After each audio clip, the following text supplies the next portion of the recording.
Hello, my Teaserking family.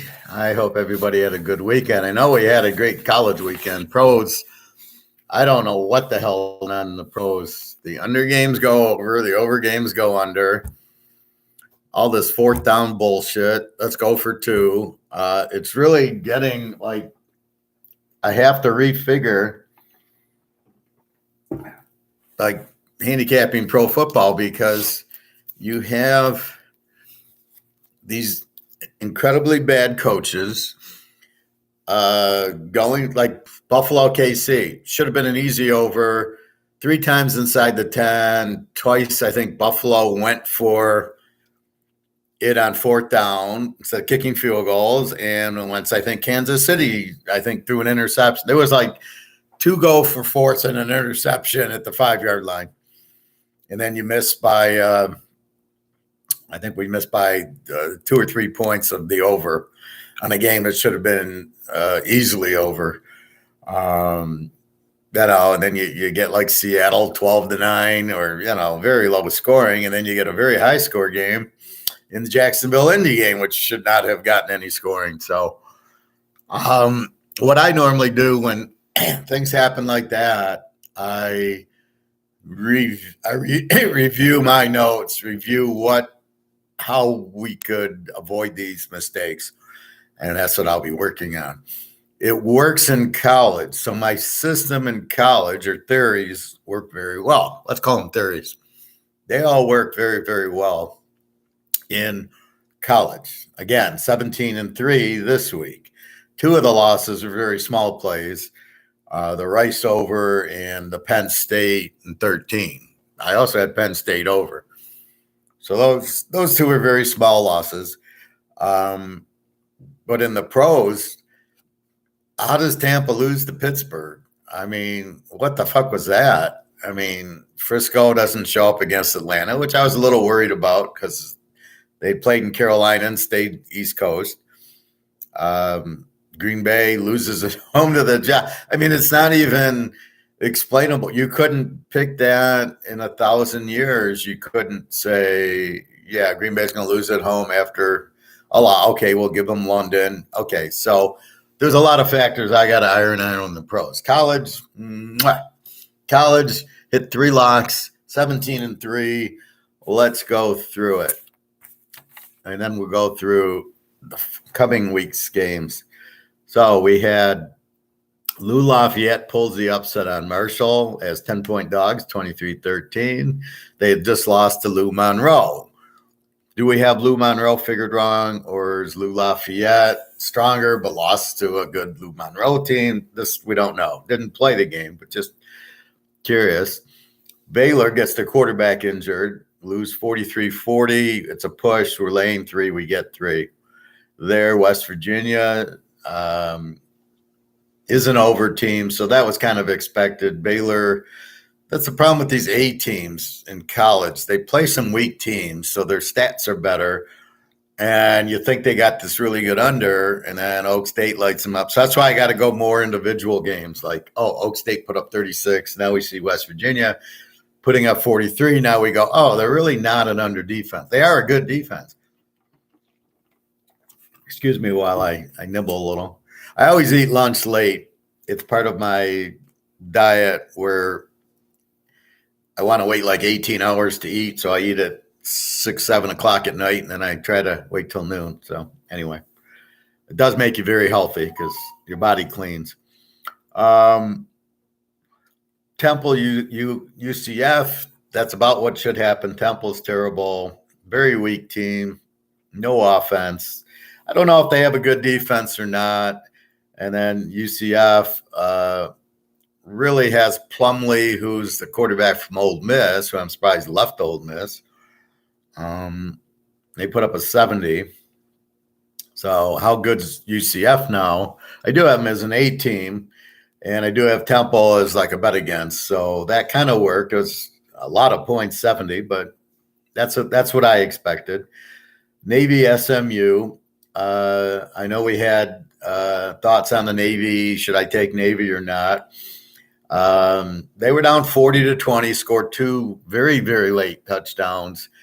They do show they can pass. they're more of a balanced team, I guess. They still run primarily, but it shows they can pass. Now, again, SMU is not much of a defense.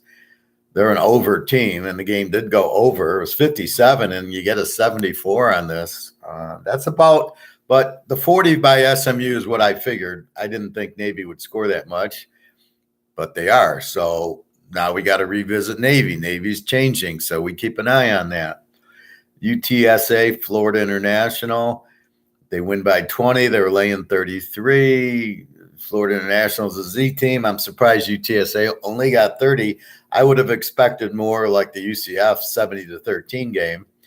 Florida International got their 10. I expected more out of UTSA probably. But okay, didn't bet them. Miami v Tech. Miami's starting to look better. Van Dyke threw for 400 on North Carolina and threw for like 380 on Virginia Tech, who's a very weak, they're an under team. They don't score a lot. Good defense, and it held Miami. I'm still kind of perplexed. Miami only with 20 points, but they got the win. I remember being asked, is Miami even okay? And I said, yeah, they're looking better. This is what you do from my point of view is Miami, oh, my God, they're not scoring. Oh, they're running too much. Van Dyke had too many interceptions because of the new coach and the new offense. It's not fitting Van Dyke's style.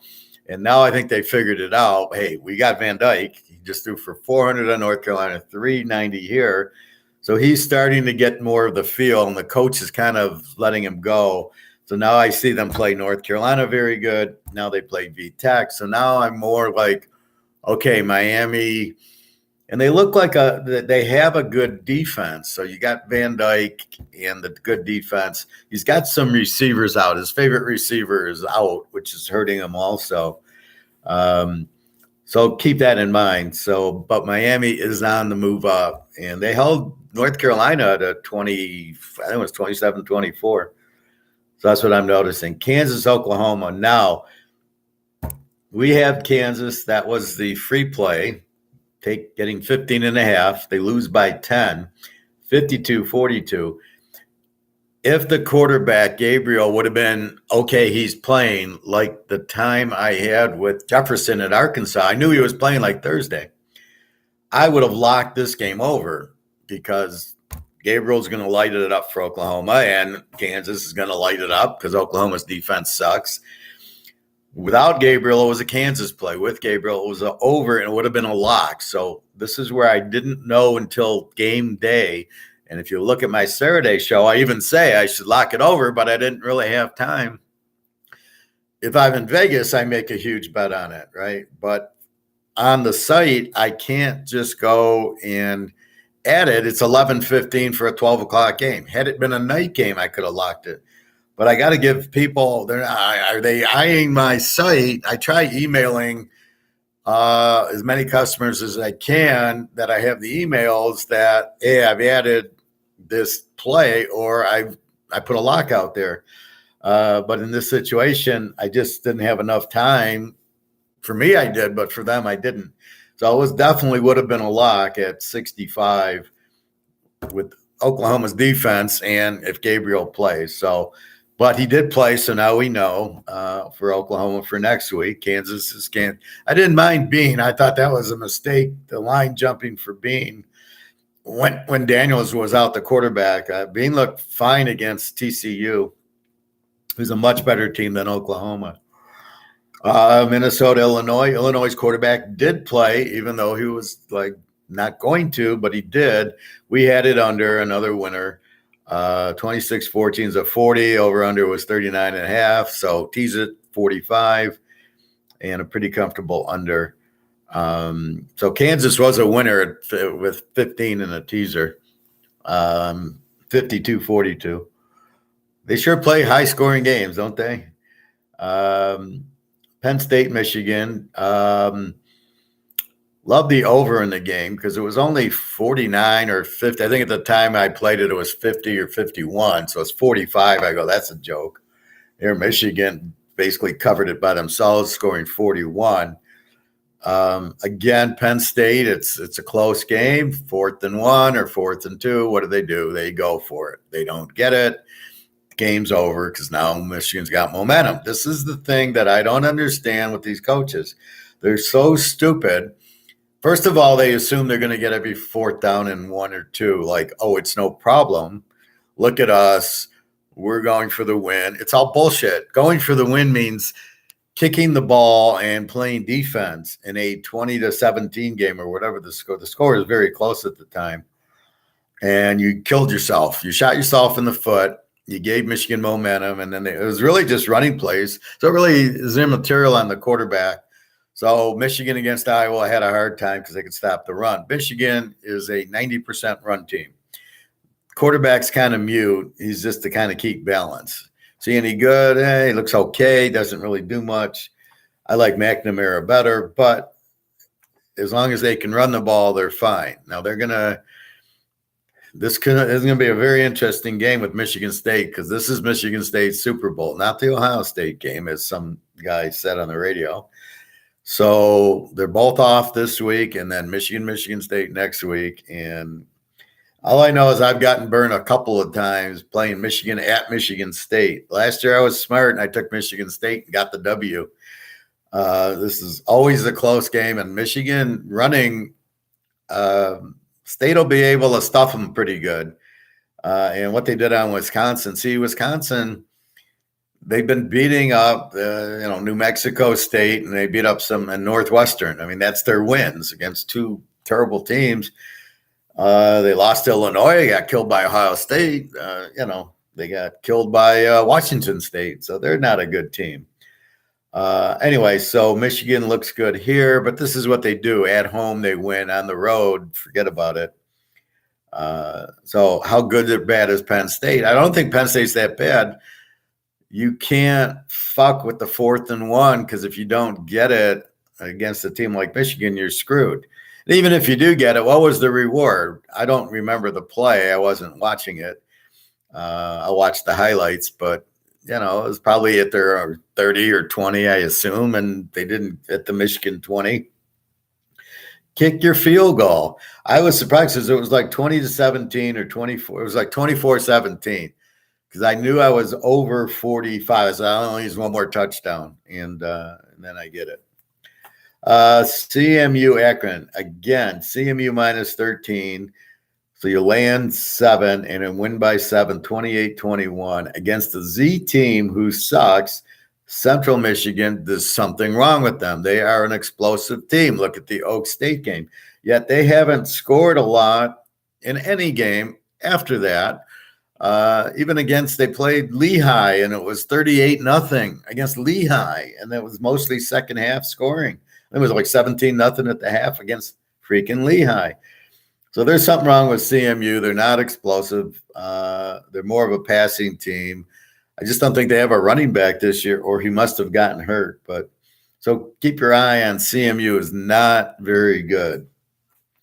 Miami of Ohio, Bowling Green. Now Bowling Green's the one that played UCLA. So when you play a UCLA, you get to playing better talent. So now they play Miami of Ohio, who's a good under team, but they lost their quarterback.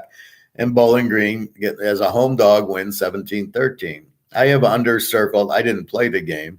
And both teams have weak offenses. So it was an under. That's what you got. But Bowling Green, as a home dog, gets the win 17-13. But they're more probably of a – see, this is where it's confusing. They're an over team because UCLA lit them up. But in conference, they're a whole different, here they only get 17 on Miami of Ohio, and yet they're supposed to be an over team because they give up 30 points a game. And this is what's really skewing. The whole MAC gives up 30 points a game except for Miami of Ohio and Toledo. And yet a 17-13, a 28-21. Central and Akron, according to the stats, should have both been in the 30s. So it's a little deceiving, these defensive points. So you got to find the game that really skewed them. Like Toledo gave up 77 to Ohio State. Now, you can't really take that off the board, but keep in mind, not playing Ohio State, they're probably only giving up 10 points a game. So you got to look at it mentally like that. Auburn, Ole Miss. Ole Miss gets a 48-34, a very shocking score. Auburn doesn't score a lot. Ole Miss with 48 is. So what I take away is Ole Miss, I thought, had a good defense. They're an under team, but they don't. And Auburn supposedly has a good defense, and they don't. So a 48-34 game was very surprising. I didn't play the game. I have under circled. I'm not going to play the game under. I mean, I'm just going to watch, but here comes Ole Miss, and it's all running. They had two running backs like with 150 yards, and the quarterback runs. Quarterback Dart he's not a big passer, or at least not in this offense. So they're running a running type of offense. Good luck against Alabama. You're going to get shut out there, and Georgia. So we've learned Mississippi's defenses and all that, and Auburn. Well, they gave up 42 to Georgia, and now you follow that up with the 48 by Ole Miss. So definitely problems on the ground and stopping the ground. Maybe they're better passing, but they're still in trouble. Texas, Iowa State called the game perfectly. This is a winner. I have the game under 49, and it's a 24-21, 45. With my teaser, it was under 55 or 56. Iowa State's an outstanding team, mostly a great defensive team, and they score enough, but they're not going to light it up. 14-11 with Kansas. The only one that really kept Kansas down. Look at this. Oklahoma's 42 against TCU. They put up a 31, but against Iowa State, they put up a 14. Then they held Kansas State to 11, and now here Texas, who just killed Oklahoma, 24. Iowa State's a very good, strong under team, like Washington State. These teams are very strong defensively. Texas, 24-21. I knew Texas would be flat after the Oklahoma win.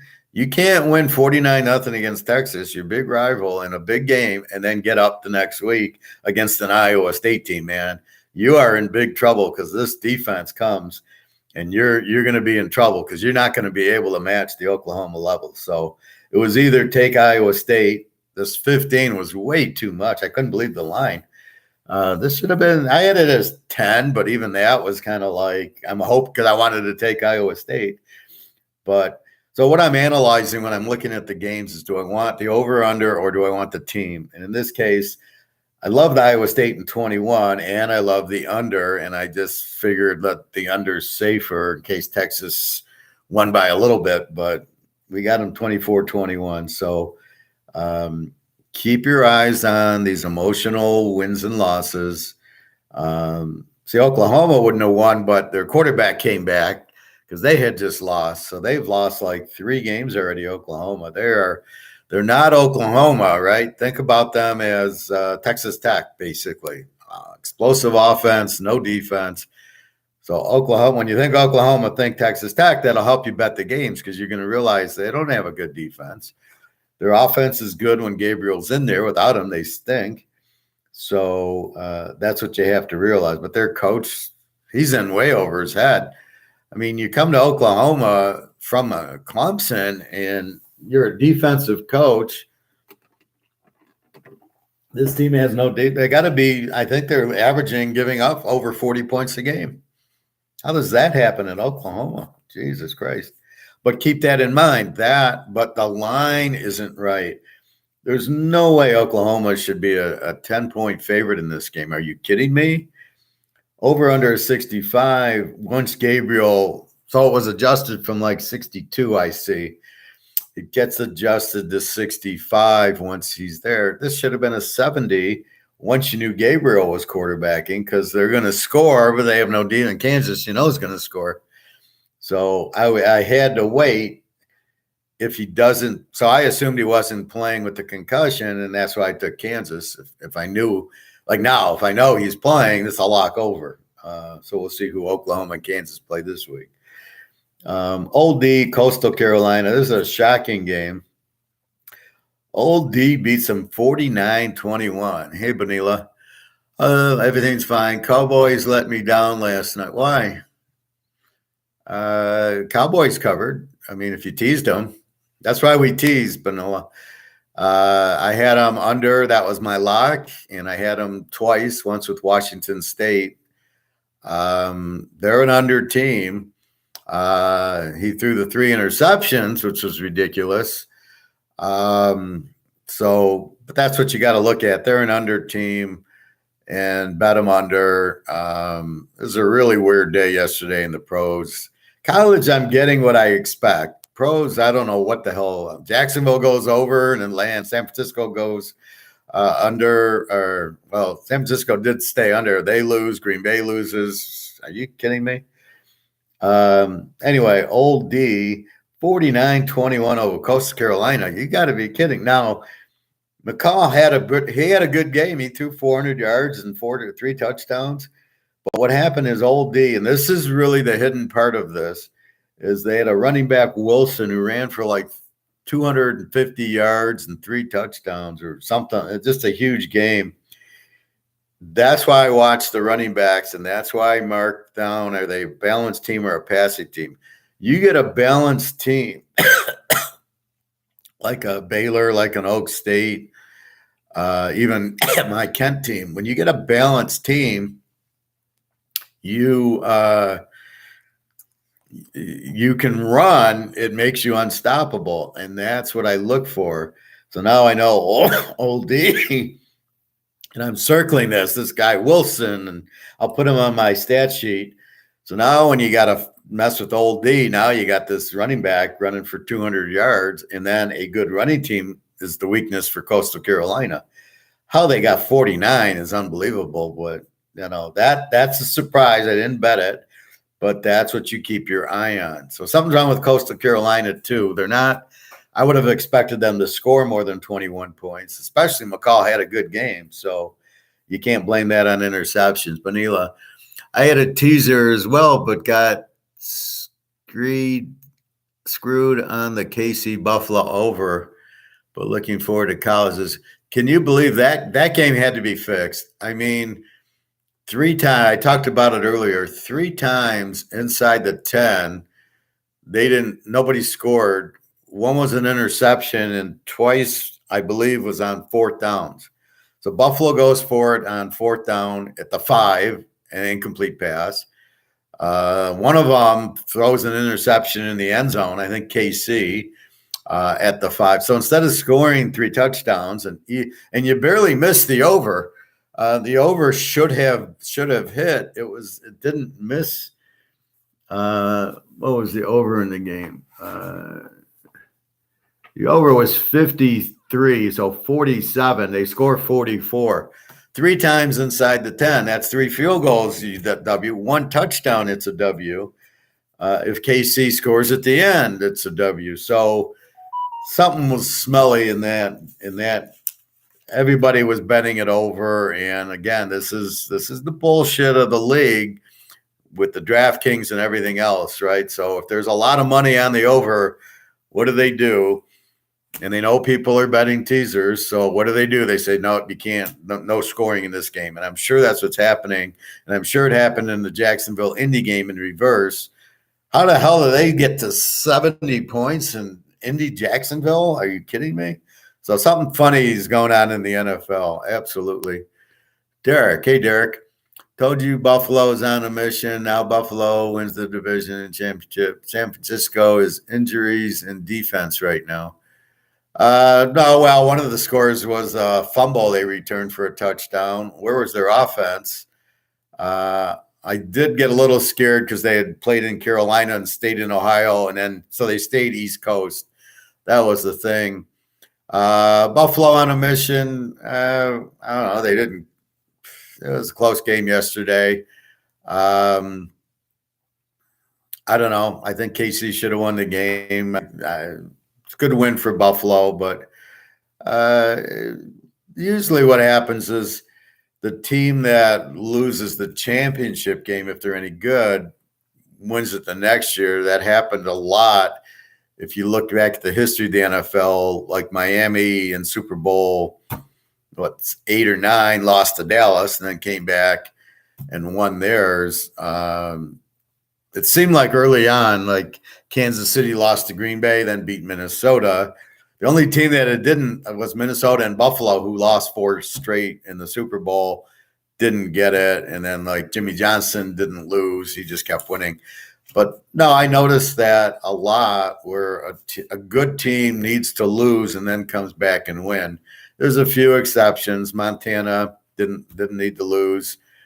The Giants lost to the Bears, and then they got pissed off.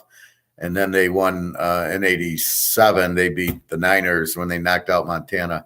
So you get good teams that lose that have to then get pissed off. So maybe that's what you're referring to. The real good ones don't lose. The Montanas don't lose. The New Englands don't lose with Brady. And with Tampa, he didn't lose. So sometimes the losing's good. It pisses you off. And, what happened to your Lamar Jackson yesterday? I want to rub that in because you always give it to me on Lamar. All right, back to football. Buffalo over UMass. I was really proud of this pick. Buffalo laying only 17 to a Z team like UMass. UMass doesn't score, gives up a ton. They're a Z team, no offense. Buffalo put up a big number on, I think it was Ball State the week before. They beat them like 34 to 10. And I said, okay, now they're cooking. That's what I'm waiting for with Miami, that big 30, 40-point explosion. And I got it also with Air Force. They finally scored. So I'm like, okay. So Buffalo had just killed somebody. They're only laying 17. Anybody else would have been laying 30 here. Look at the UTSA game against Florida International. Was laying 32. Here I'm laying 17. My only thing is, why didn't I lock the damn games? They win 34-7, laying 11. That's the biggest thing at the haunt of the betting is why didn't I play this team that I knew was going to win more or lock it or make it a bigger bet or put them in multiple teasers. I knew this was going to happen. And, sometimes you feel it and then sometimes you get it. So 34-7 here. Cal loses to Colorado in overtime. Cal, very weak offense. They're a good under team. That's about it. Colorado, I don't, they score 13 is about what they get. They don't score a lot. They're a Z team. Weak offense. So 20 in overtime, I don't consider really good. Cal, I don't know. They're just very weak quarterback and offense. So we'll use that when we're looking for, they're going to play Washington State and Oregon State. Those will be lock unders. I think they already played Washington State and lost 28-7. So they got Oregon State, I think, coming up. Ball State, Connecticut. Connecticut, I don't know what to do. They're playing much better. Jim Mora Jr.'s got them playing well. He's a good coach.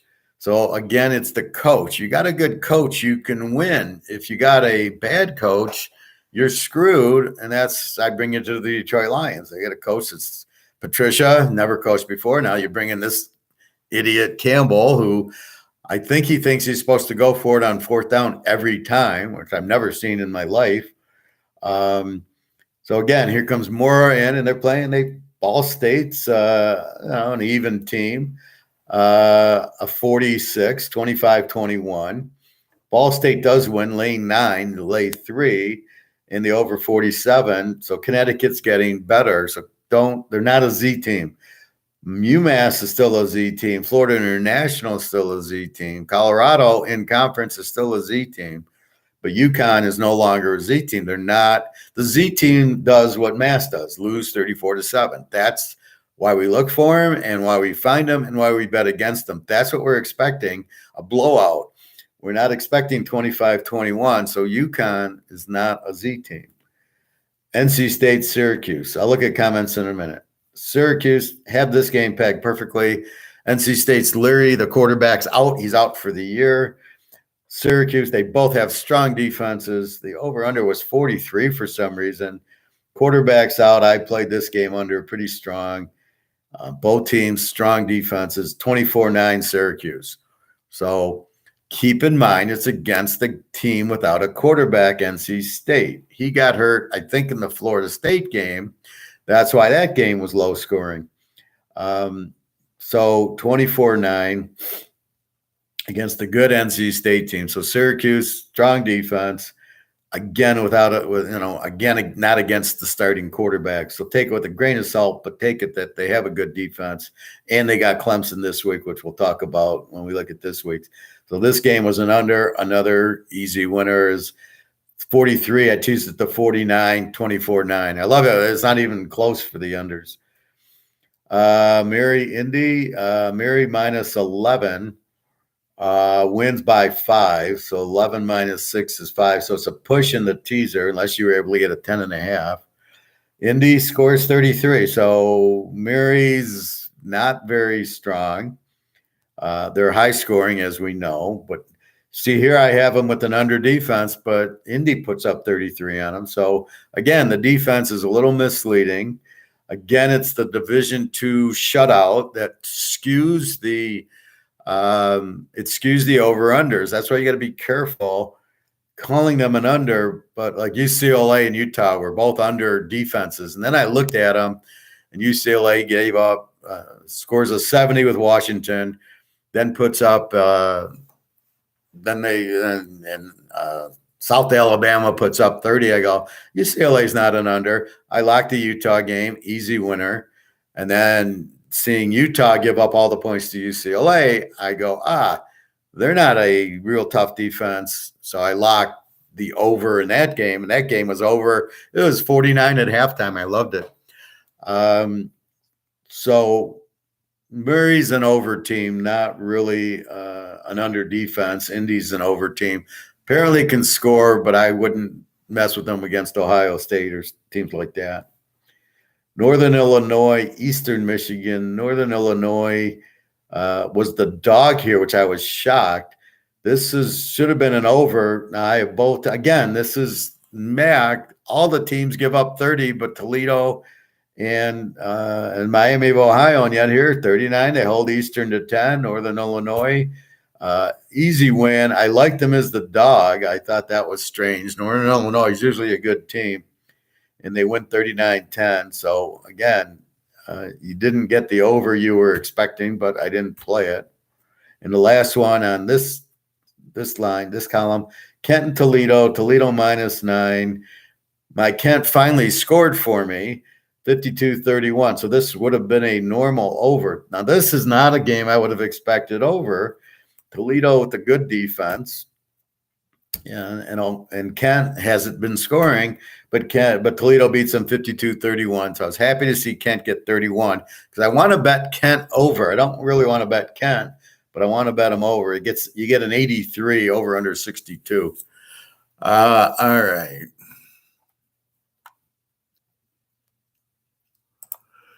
Why do I keep getting these junk? I've never seen junk messages before. If you ever do a show, it's just hide the user. Derek, San Francisco is injuries in defense right now. I still expect the others to come in, but that's the problem with the NFL. I'll look at the injury list, and I don't know who's good and who's not, except for, the quarterbacks and the running backs, receivers. But the defense, I can't look at it and go, oh, this guy's superstar, unless it's Micah Parsons on Dallas or Lawrence Taylor or somebody. I can't immediately know, oh, this guy's great. But good to know.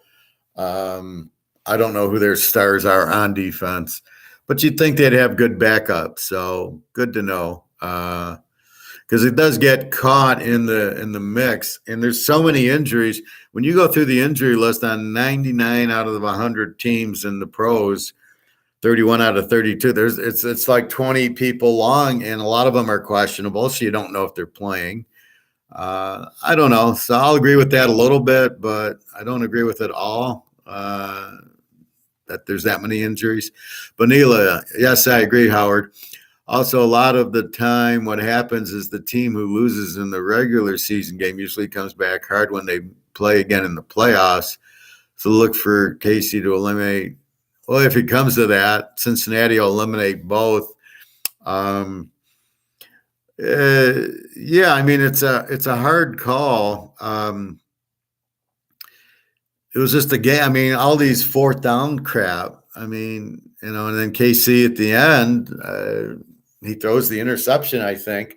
That game should have, KC could have won it at the end. And this under 44 is absolutely, there's no way this is a 44-point game. It's so fixed. It's ridiculous. So you got to be careful in the NFL. If you see a lot of action on one side, just be very careful before you bet it, because they're like, oh, no. It's like that Pitt game we talked about where they lateraled it back into the end zone, and then Cleveland scored to cover and to make sure the teaser bettors lost, or, there's a lot of money on the under.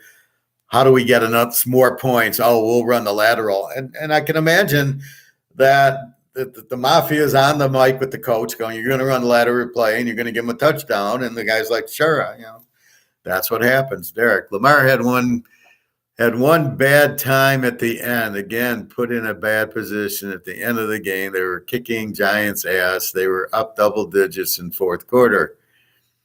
Jackson, again, back to losing running backs and wide receivers. Take Chase Higgins, Boyd, and mix them from Joe Burrow again. You're right, Lamar, no excuses. This is my point with you, Derek. Again, he has a double-digit lead, shouldn't lose it. Brady, Montana don't lose double-digit leads. They do that 4 or 5 minute offense that Baltimore doesn't have because they don't run the ball, because Lamar runs the ball. That's my whole point with Lamar. He's a good running back. Don't get me wrong. He's not an accurate passer. He can't read a defense well. And then he comes in, and when you got a double-digit lead, what is he doing? Why isn't he handing off to the good stud running back? Get one of these guys from Georgia or Miami or, Alabama. Get a good running back and let him run the ball. Cook from Georgia. Why didn't they get him? That guy was unbelievable. So that's what I mean. If you have that, then you run them. And yeah, J.K. Dobbins, always hurt. Get rid of them. I mean, you need guys that stay on the field, not guys from that are good, but they can't stay on the field, like Julio Jones, who can't stay on the field. And Tampa's losing because they need Julio Jones. They sign him, and then he never plays. So what good is that? But that's what I mean. They need to be able to run that 4 or 5 minute offense. He needs to understand the defense, get away from the blitz, throw these little short crosses and little 4 or 5 yards that move the chains and run out the clock. That's what he's missing. That's part of my point with him, as well as we know I bet if I watch the tape, I bet half of his movements, he ran that stupid sweep, or he tried running up the middle, or he didn't read a blitz that came. I'm sure they were blitzing down double digits and he didn't get out of them. That's his problem. Also, he's not an accurate passer. Bonilla, Ravens are a joke. All they do is choke the game away and cost people money. That's why we took the Giants yesterday, right? I'm sure you were on the show yesterday, and I said, can't play Baltimore. And I circled the Giants plus 11.5. And that was a joke. And when they won, I wasn't surprised. I go, yeah. I was surprised the Jets beat Green Bay, but I wasn't surprised the Giants won. They're not apparently that bad, even though they have absolutely no quarterback. They must have a good defense. I'm still trying to figure them out. Derek, Coach Harbaugh, Coach Harbaugh sucks. All these coaches with this, let's go on fourth down. What they don't understand is like the Michigan-Penn State game. Penn State goes for 4th and 1. They don't get it. And then what happens? The other team gets the momentum, and they just ran it down their throat and put up another 3 touchdowns on them. That's what they don't get. It's the momentum shift that you give the other team and the risk and reward. Penn State kicks the field goal, fine. You go for it and you make it, you don't really gain anything. All right, you keep the ball, now you have a few more chances, but that's not the point. You take the points and you give the other team. So the other team says you don't respect us, so they're mad. So you're not going to get it anyway. And then even if you do get it, what did it give you? I don't know where Penn State was on the field, but what did it give you? And then if you don't get it, not only does it piss the other team off, now they're all emotional and your team's down. That's the point that these idiot coaches are missing. The only time you go for it Let's go back to 1972, 1974, Michigan, Ohio State. Michigan's got the ball, first and goal at the 2, run into the middle of the line 3 times, fourth and goal at the 1, and don't make it. And Bo can't realize, shit, I just ran it 3 times from the 1 and I couldn't get it. And Ohio State wins the game because you just run the same fucking play and you can't block it. You don't understand where the weakness is and you don't attack the weakness. That's the biggest problem with these coaches, but that's what you're missing. And then, well, Ohio State's all motivated and they go win the game. And that's what you're missing is when you don't get it, the other team's sky high and emotional, and now you're fucked. And you don't gain anything. Kick the field goal, get the points, keep the momentum. It's all about momentum and emotion, and that's what they just don't understand. Manila, I couldn't believe that the Jets beat the Packers so conventionally, especially in Lambeau Field. Well, I got to watch that tape and see what the hell's going on. Aaron Rodgers is over. No, he's not overrated. Well, does he have receivers? Devontae Adams is no longer there, and I think he's got Lazard. That's it. The Packers, for some reason, you think they're going after defense, which they don't, and then they don't draft them wide receivers even as free agent. And then you look at it, and they draft Jordan Love in the first round, who sucks. I could see if they took Van Dyke in the first round or Rising with the kid from Tennessee. You want to replace Rodgers, you take one of those 3, great move. But if you're not going to take a stud defensive player from Georgia or LSU, and you're going to draft a backup quarterback in the first round, that shows me how bad and stupid your GM is. But Green Bay doesn't have the defense, and then we got to figure out what's going on with the Jets. They might be a great play. I don't know. They killed Miami. Now they beat Green Bay. Now Miami didn't have a quarterback. Aaron Rodgers does. Don't sell Aaron Rodgers short. He's not bad. Now they've lost 2 in a row. Here's where we get fucked up as handicappers. The play should be Green Bay this week. Who are they playing? Green Bay is laying 7 to Washington. This should be a lock. Green Bay off 2 losses against Washington. I don't even know if Carson Wentz is playing. This should be a lock, but Green Bay looks so shitty.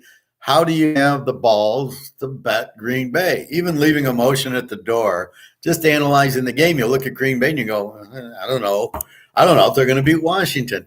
This is the problem. This is how bad the NFL is. I could do that with Alabama this week, okay, off of a loss.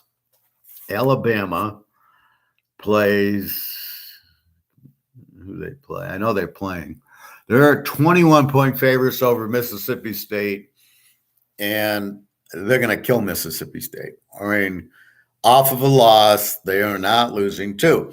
That I know.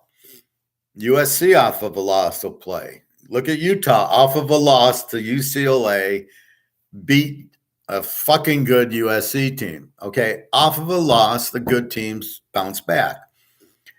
I can't tell you Green Bay is going to beat Washington. That should be my 50-star log. Should be Green Bay -1. And I don't know, mentally or emotionally, I can bet Green Bay -1 after 2. I'm ready to take one. I mean, how bad is Green Bay? The coach is terrible. Now, if Aaron Rodgers is gone, you don't have receivers. Now, what do you do? So you got and here's where you get fucked up as a handicapper or a bettor. Let's just call we're all bettors. Here's where you get fucked up. You don't know which Green Bay team this is. Is it the team from the last 5 years that won the division and going to the playoffs? Or is it a whole new team that sucks now? And they're the Detroit Lions. And this is the problem with the NFL. We don't know where they are. The real Green Bay team, we would lock after 2 losses, boom. But we can't. We don't know who this is. And this is the problem with the NFL. I don't know who half of these teams are. I don't know if the Giants are now Green Bay, if the Jets are now the super team. I know Cincinnati, KC, Buffalo, okay, Pitt.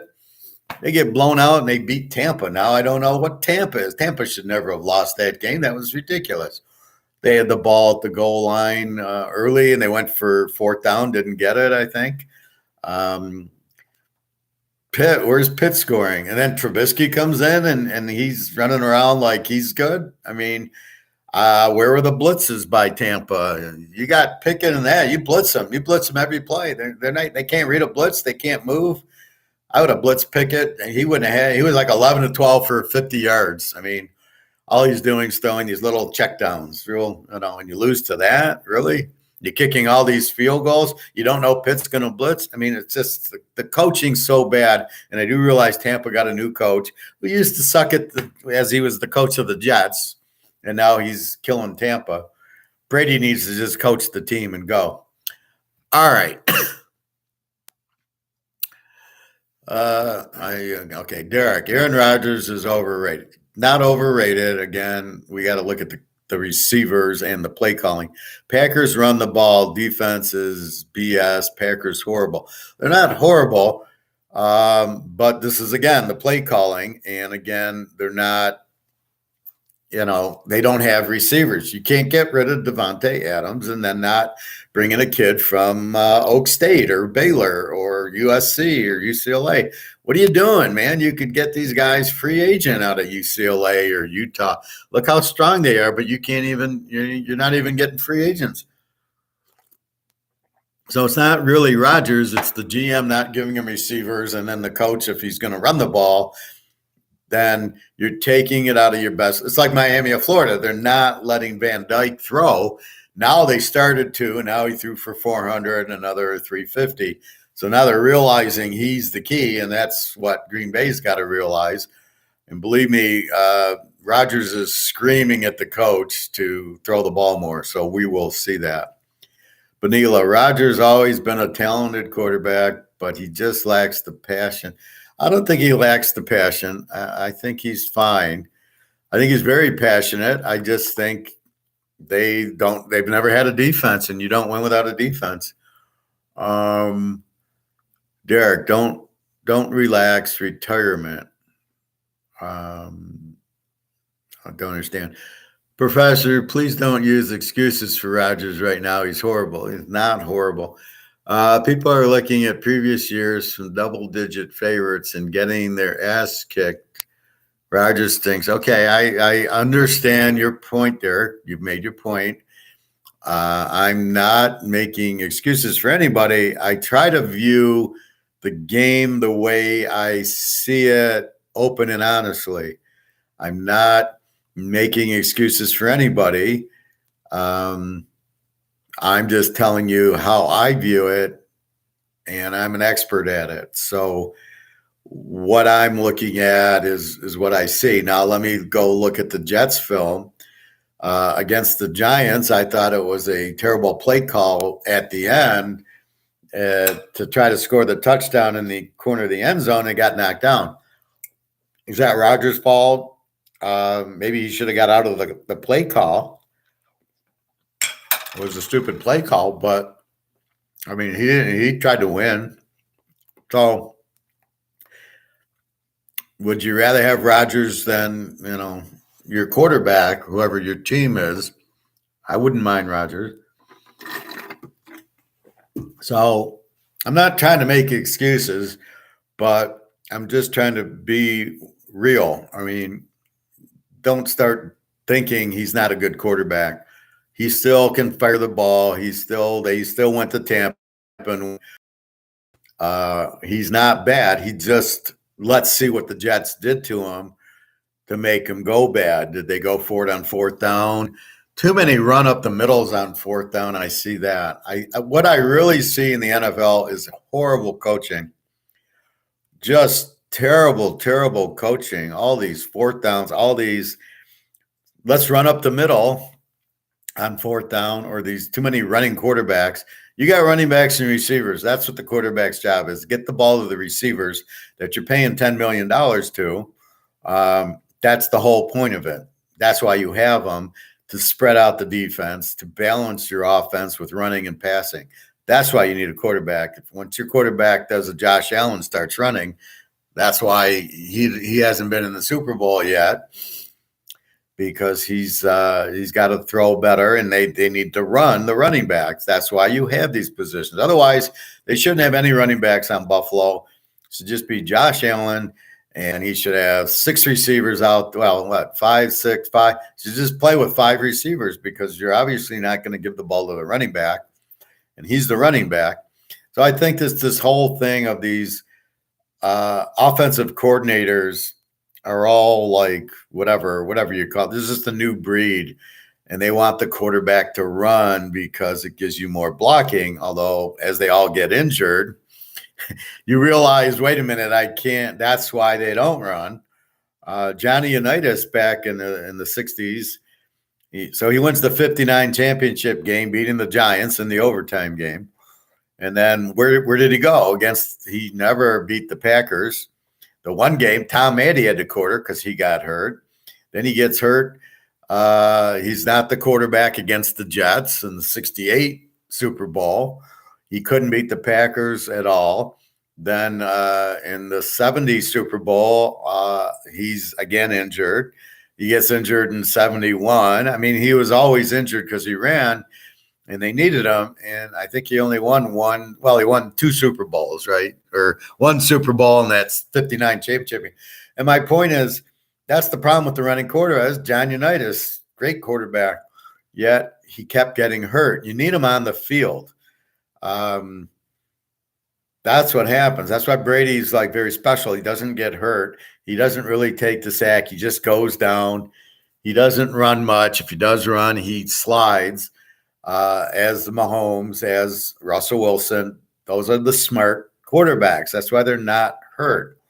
And that's what when I see an Allen and Lamar Jackson, what the hell is he doing running through people? Are these guys crazy? And the one I'd really take out is Kyler Murray because he like gets up to you and then he's always dancing and then he slides.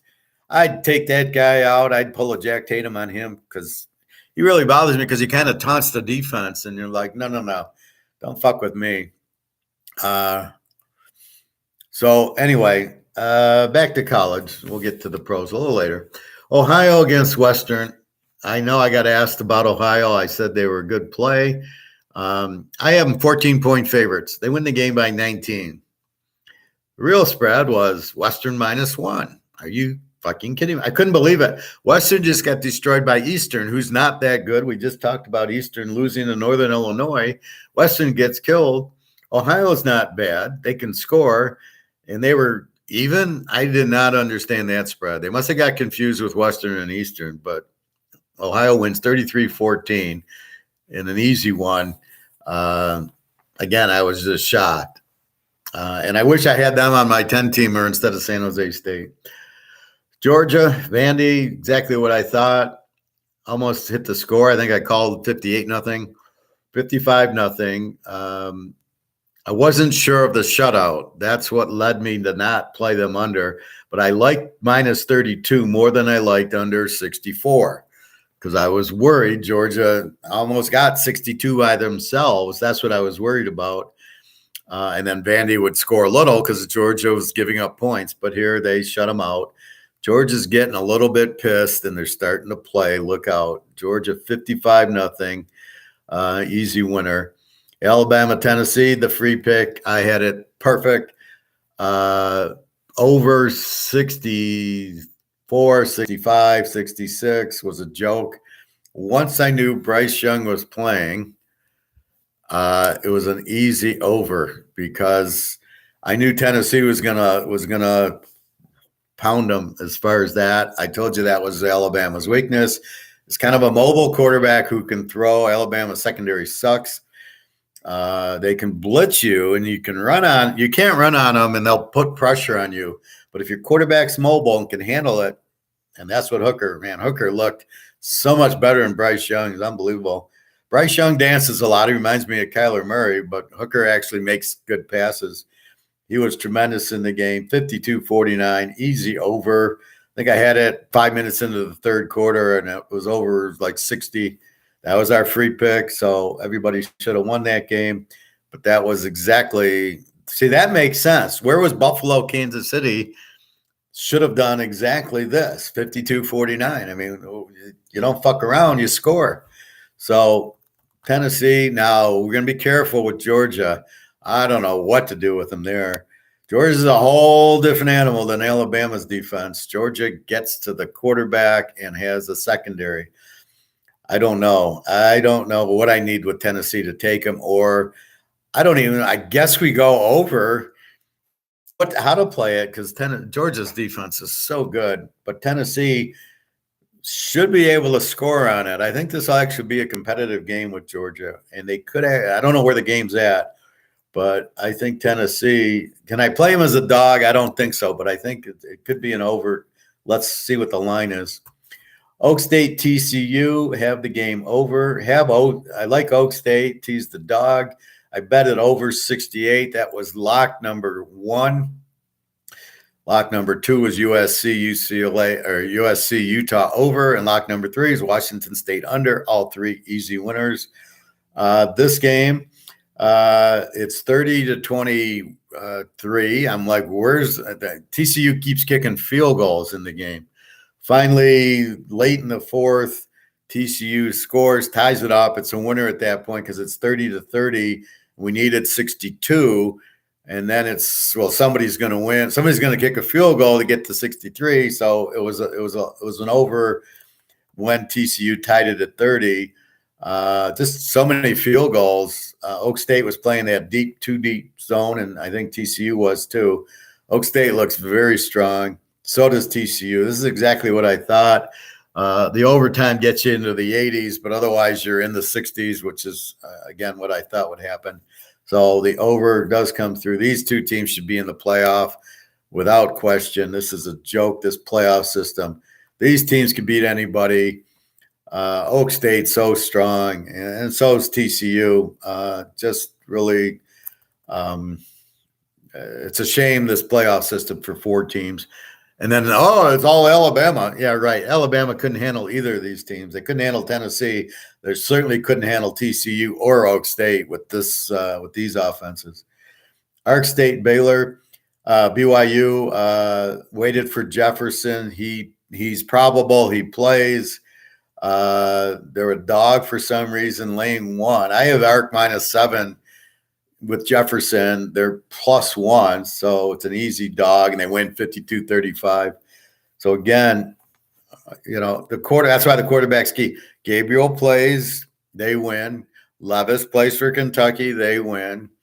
Bryce Young plays, gets it over, and then Jefferson, who's outstanding, plays for Arkansas, and they kill BYU. I don't know what's going on with BYU. They stink now.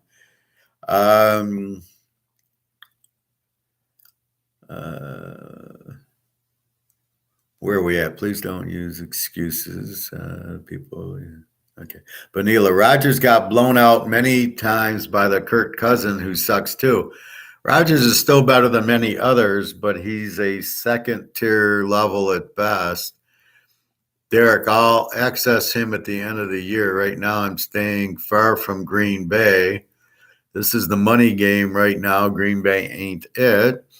Nick Saban will be pissed. All the penalties, Mississippi State in trouble, and Gold played Vanderbilt enough said, or Georgia played Vanderbilt enough said.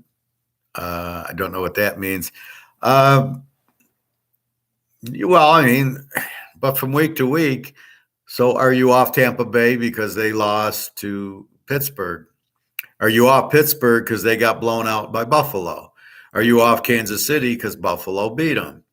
Are you on the Jets and the Giants? Are you off Baltimore because they keep losing? The problem with the NFL, besides being really crazily fixed, is the teams are so inconsistent. You can't be off or on any team. You're gonna start playing the Jets because they beat Green Bay. I don't know. Maybe they're a good team now. I don't know. Maybe they turn their corner. You're going to play Atlanta with Mariota. They beat the Niners. Are you off the Niners because they lost? I'm off Detroit's about it. Are you off Dallas because they lost? I mean, it's a bunch of crap. It's terrible coaching in the league, right? So are you off the Rams? Oh, wait, the Rams won. Now you're on the Rams? They got killed by the Niners. They got killed by Dallas. So now they go beat a terrible Carolina team. So now you're on the Rams. This is the problem. You can't do anything. You've got to look at the matchup and then try to figure out Green Bay, are they going to play their best game of the year because they've just lost 2 in a row and they play Washington?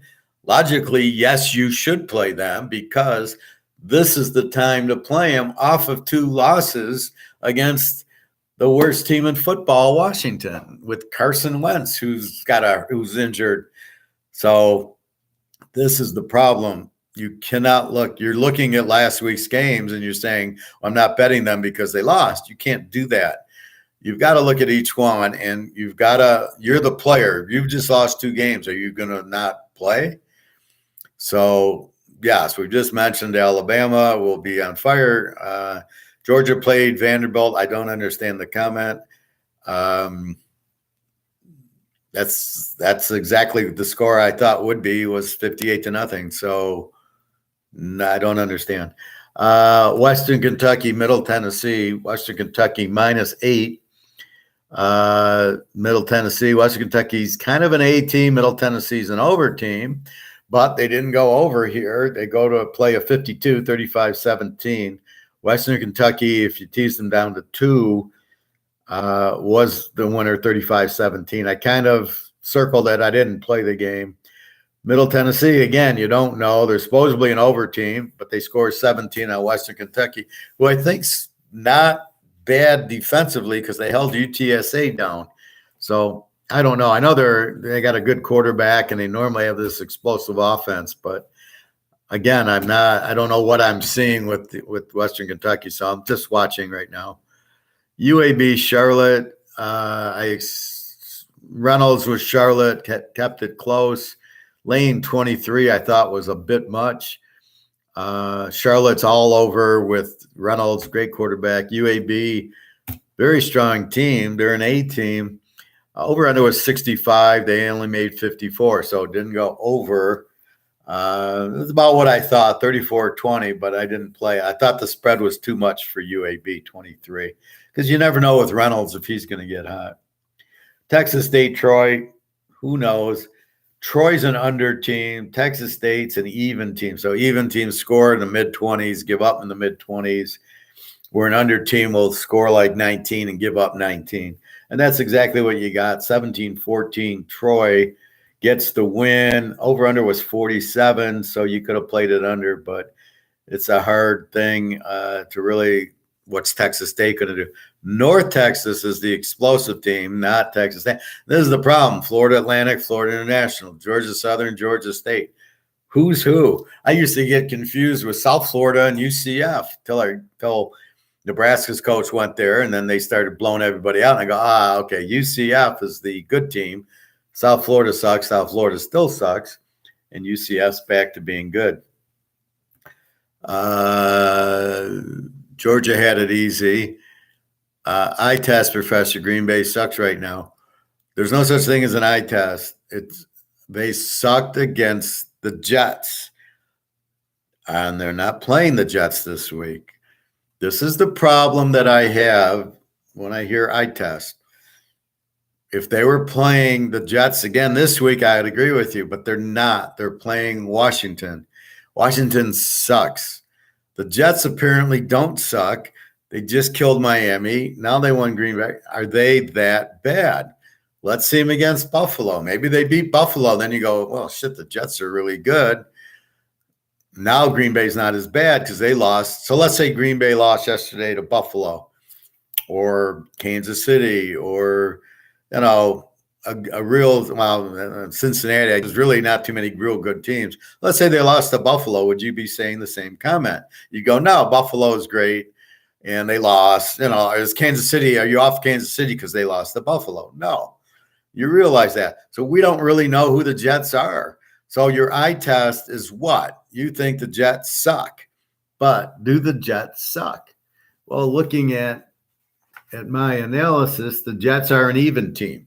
What does that mean? That means this is the Jets. They score in the mid-20s. They give up in the mid-20s. And they're an under What is this, offense or defense?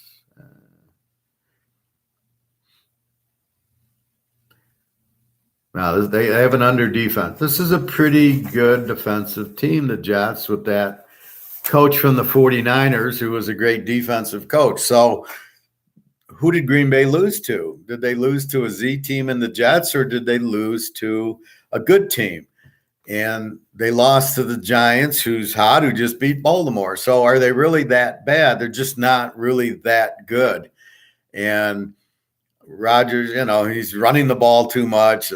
That's the coach or him. And then he doesn't have the receivers. So, again, it makes it a little difficult. But is Green Bay playing very weak teams and losing, or are they playing a good Jets team and a good Giants team? Well, the Giants just beat Baltimore. The Jets don't seem to be that bad.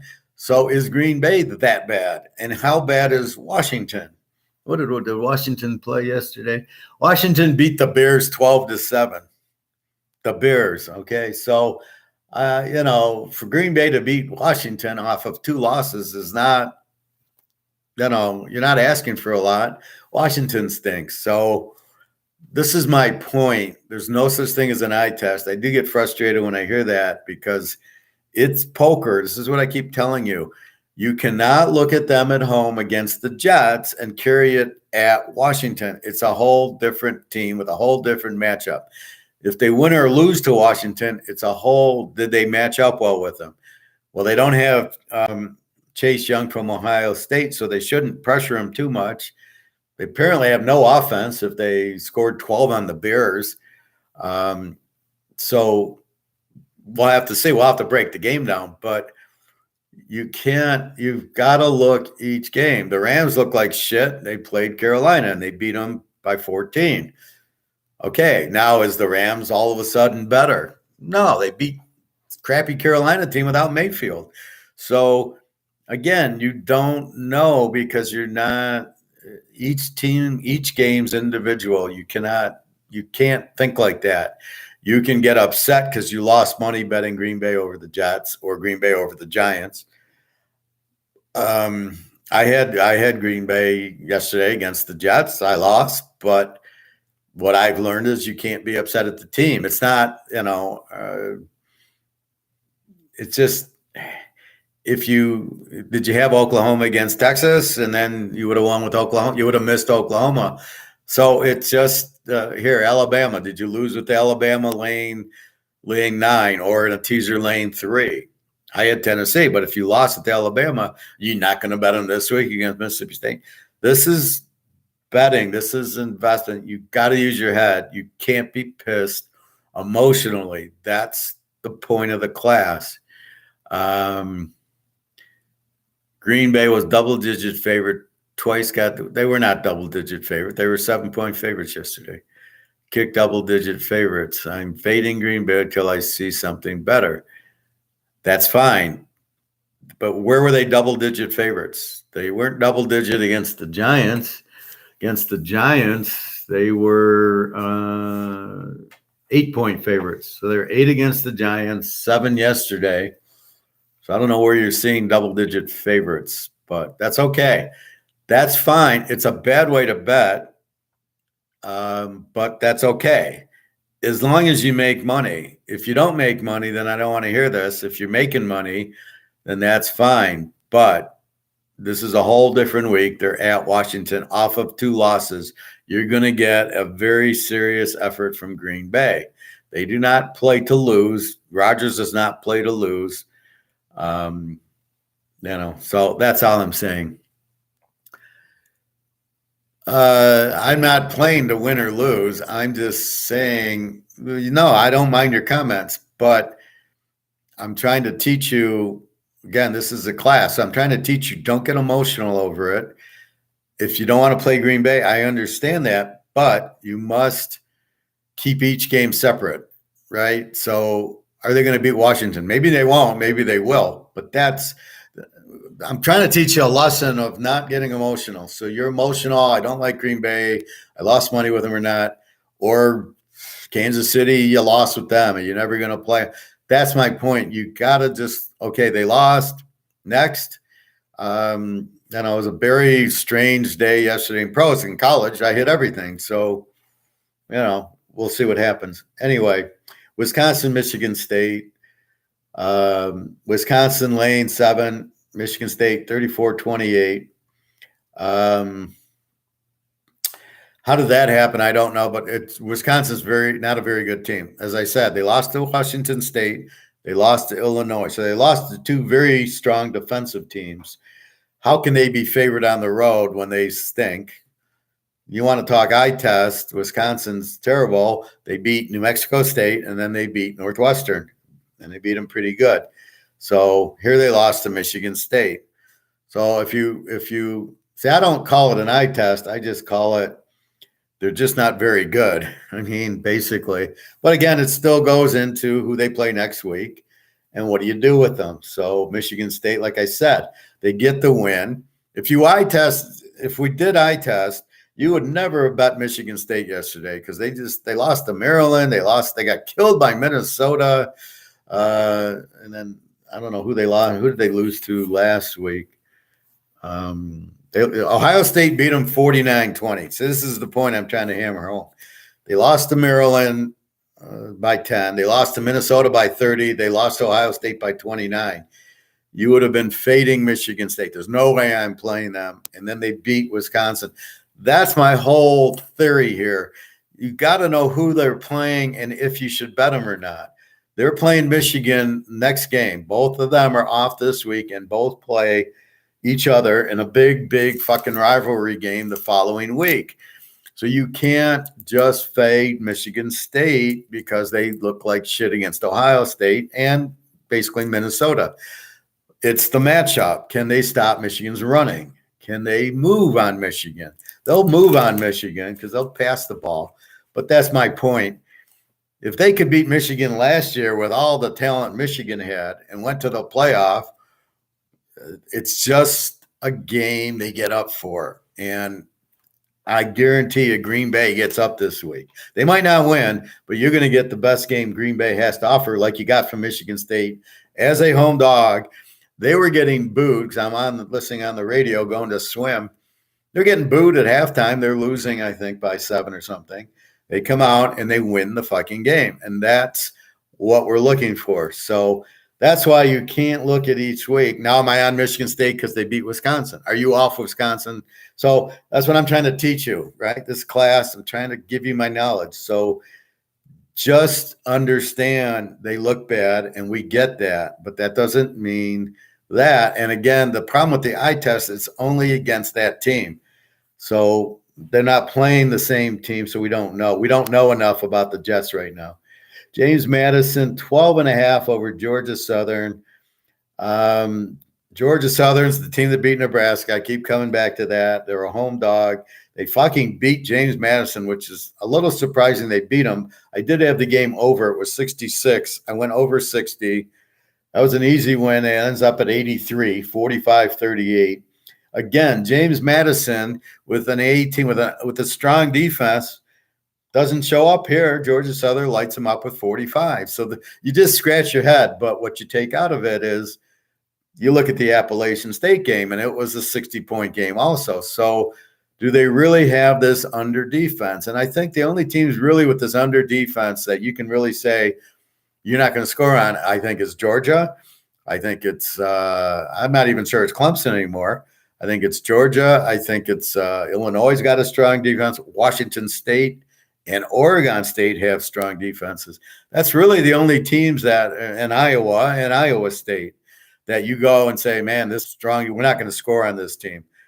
That they got to prove. Iowa State shuts out Kansas 14-11.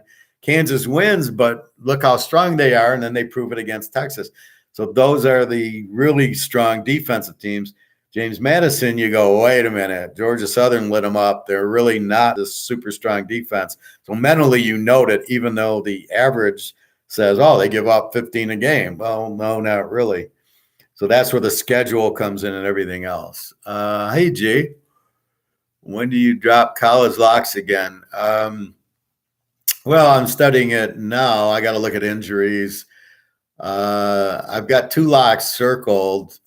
I've got underdogs that I can't believe are underdogs. I looked at the line and I'm like, just like, really? You've got this team favored? Unbelievable. And then I got to look at the over unders, and then I got to check the injuries. So I'll do all that today. Probably tomorrow. What's today? Monday, Tuesday, by Wednesday for sure. But if it's a total, I'll email you if I posted the locks on it. What do you think about Clemson and Syracuse? First blushes, it's an under game. I don't know what's the line on it. I got a line. So I do my line, as you know, and then so this column is my line, just saying here's the game, pick the line, and then here's the real line. And so I try to look for the difference. So let's see what we got. Clemson, Jesus Christ, 13 over Syracuse, over under 51. So my first blush is that line's too high. And my second blush is I like under 51. If it goes into the 40s, I don't like it. 51 is a high for these two teams.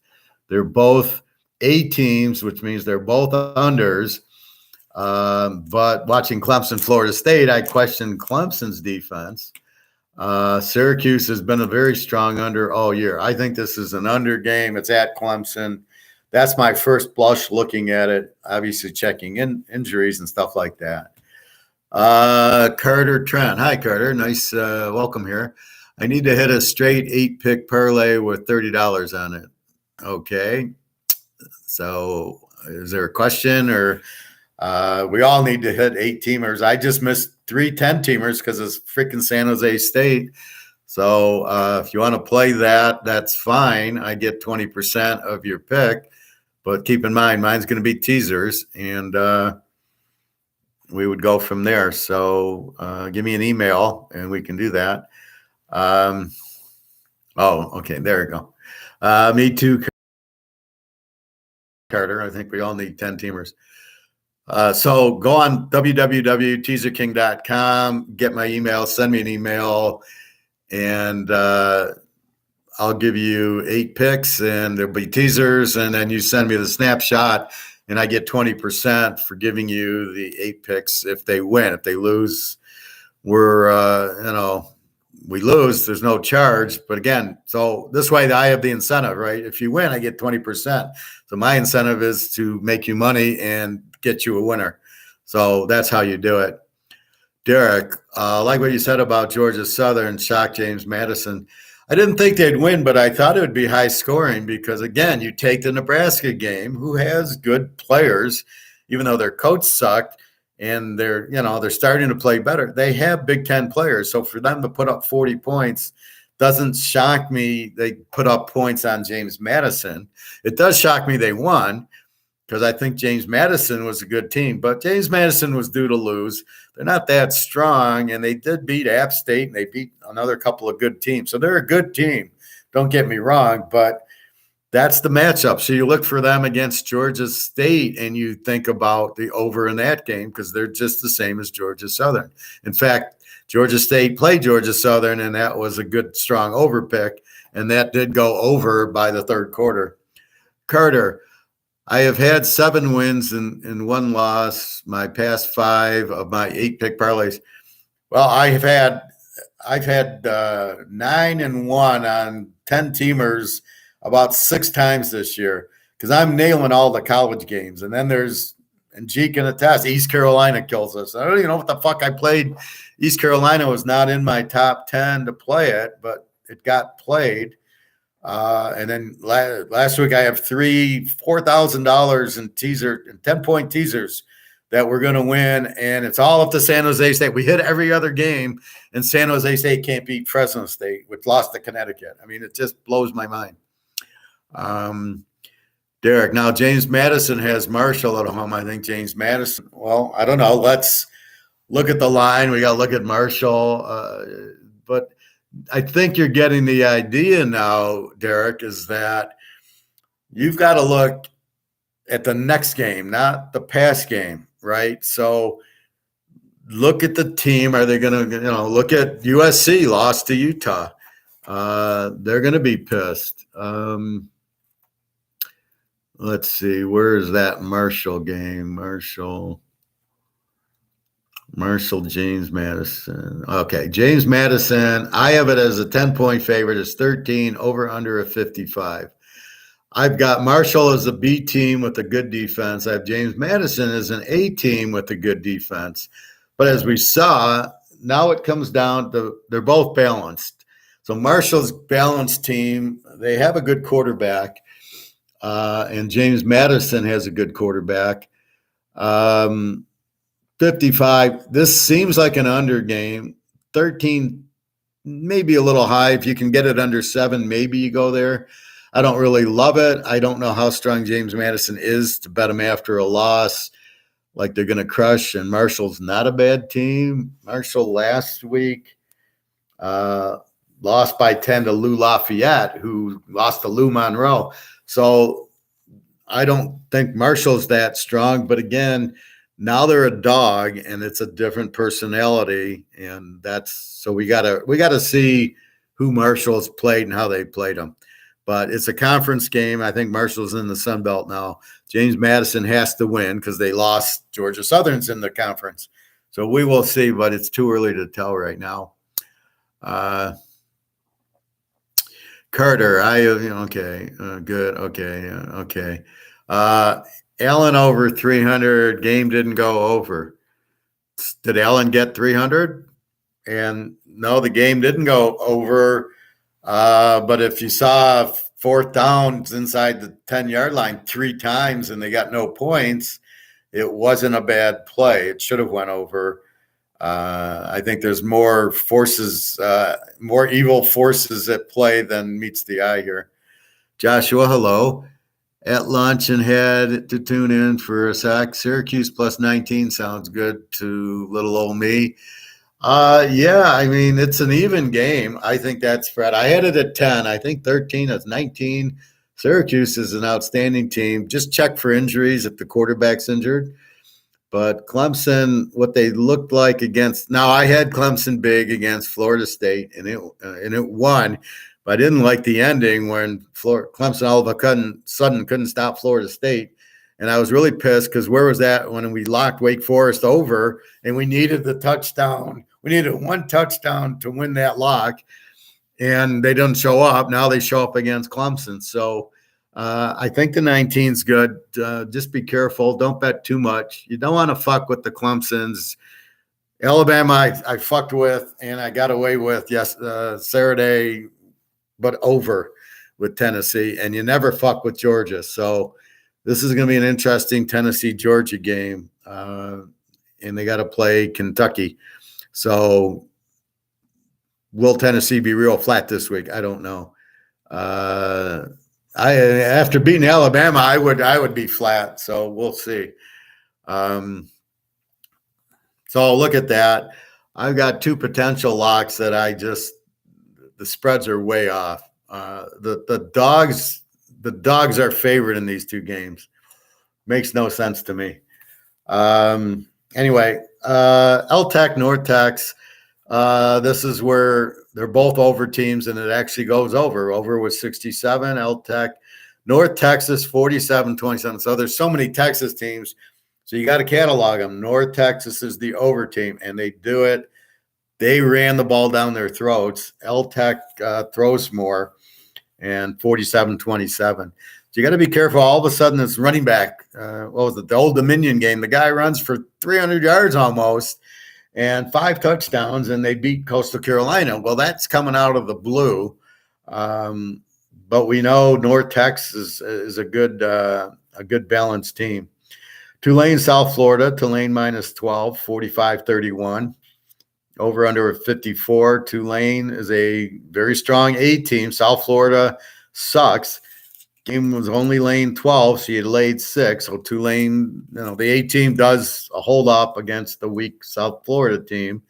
It does go over, which South Florida's got a weak offense. So that's why you take Tulane here, and they put up 45 against the weak defense. That's the whole theory here, right? We see the defense sucks. We see a good offense, and they're going to blow them out. We did it with the Buffalo UMass game, easy winner, and then here.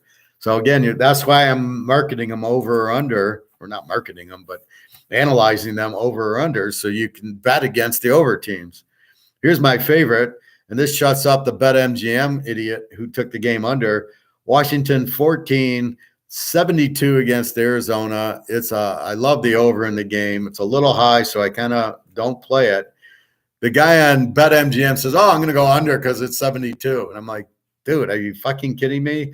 This is Washington, who scores 40 a game, and Arizona, who puts up a 40 a game. And that was the score, 49-39. They go to a 15.90. It's an 88-point game, and this fucking idiot goes under with it. How do you go under Washington, Arizona? I get a little bit worried when I see 72-73, so I kind of lay off of it. But you certainly can't play this game under. How do you play this game under with two explosive offenses who have no defense?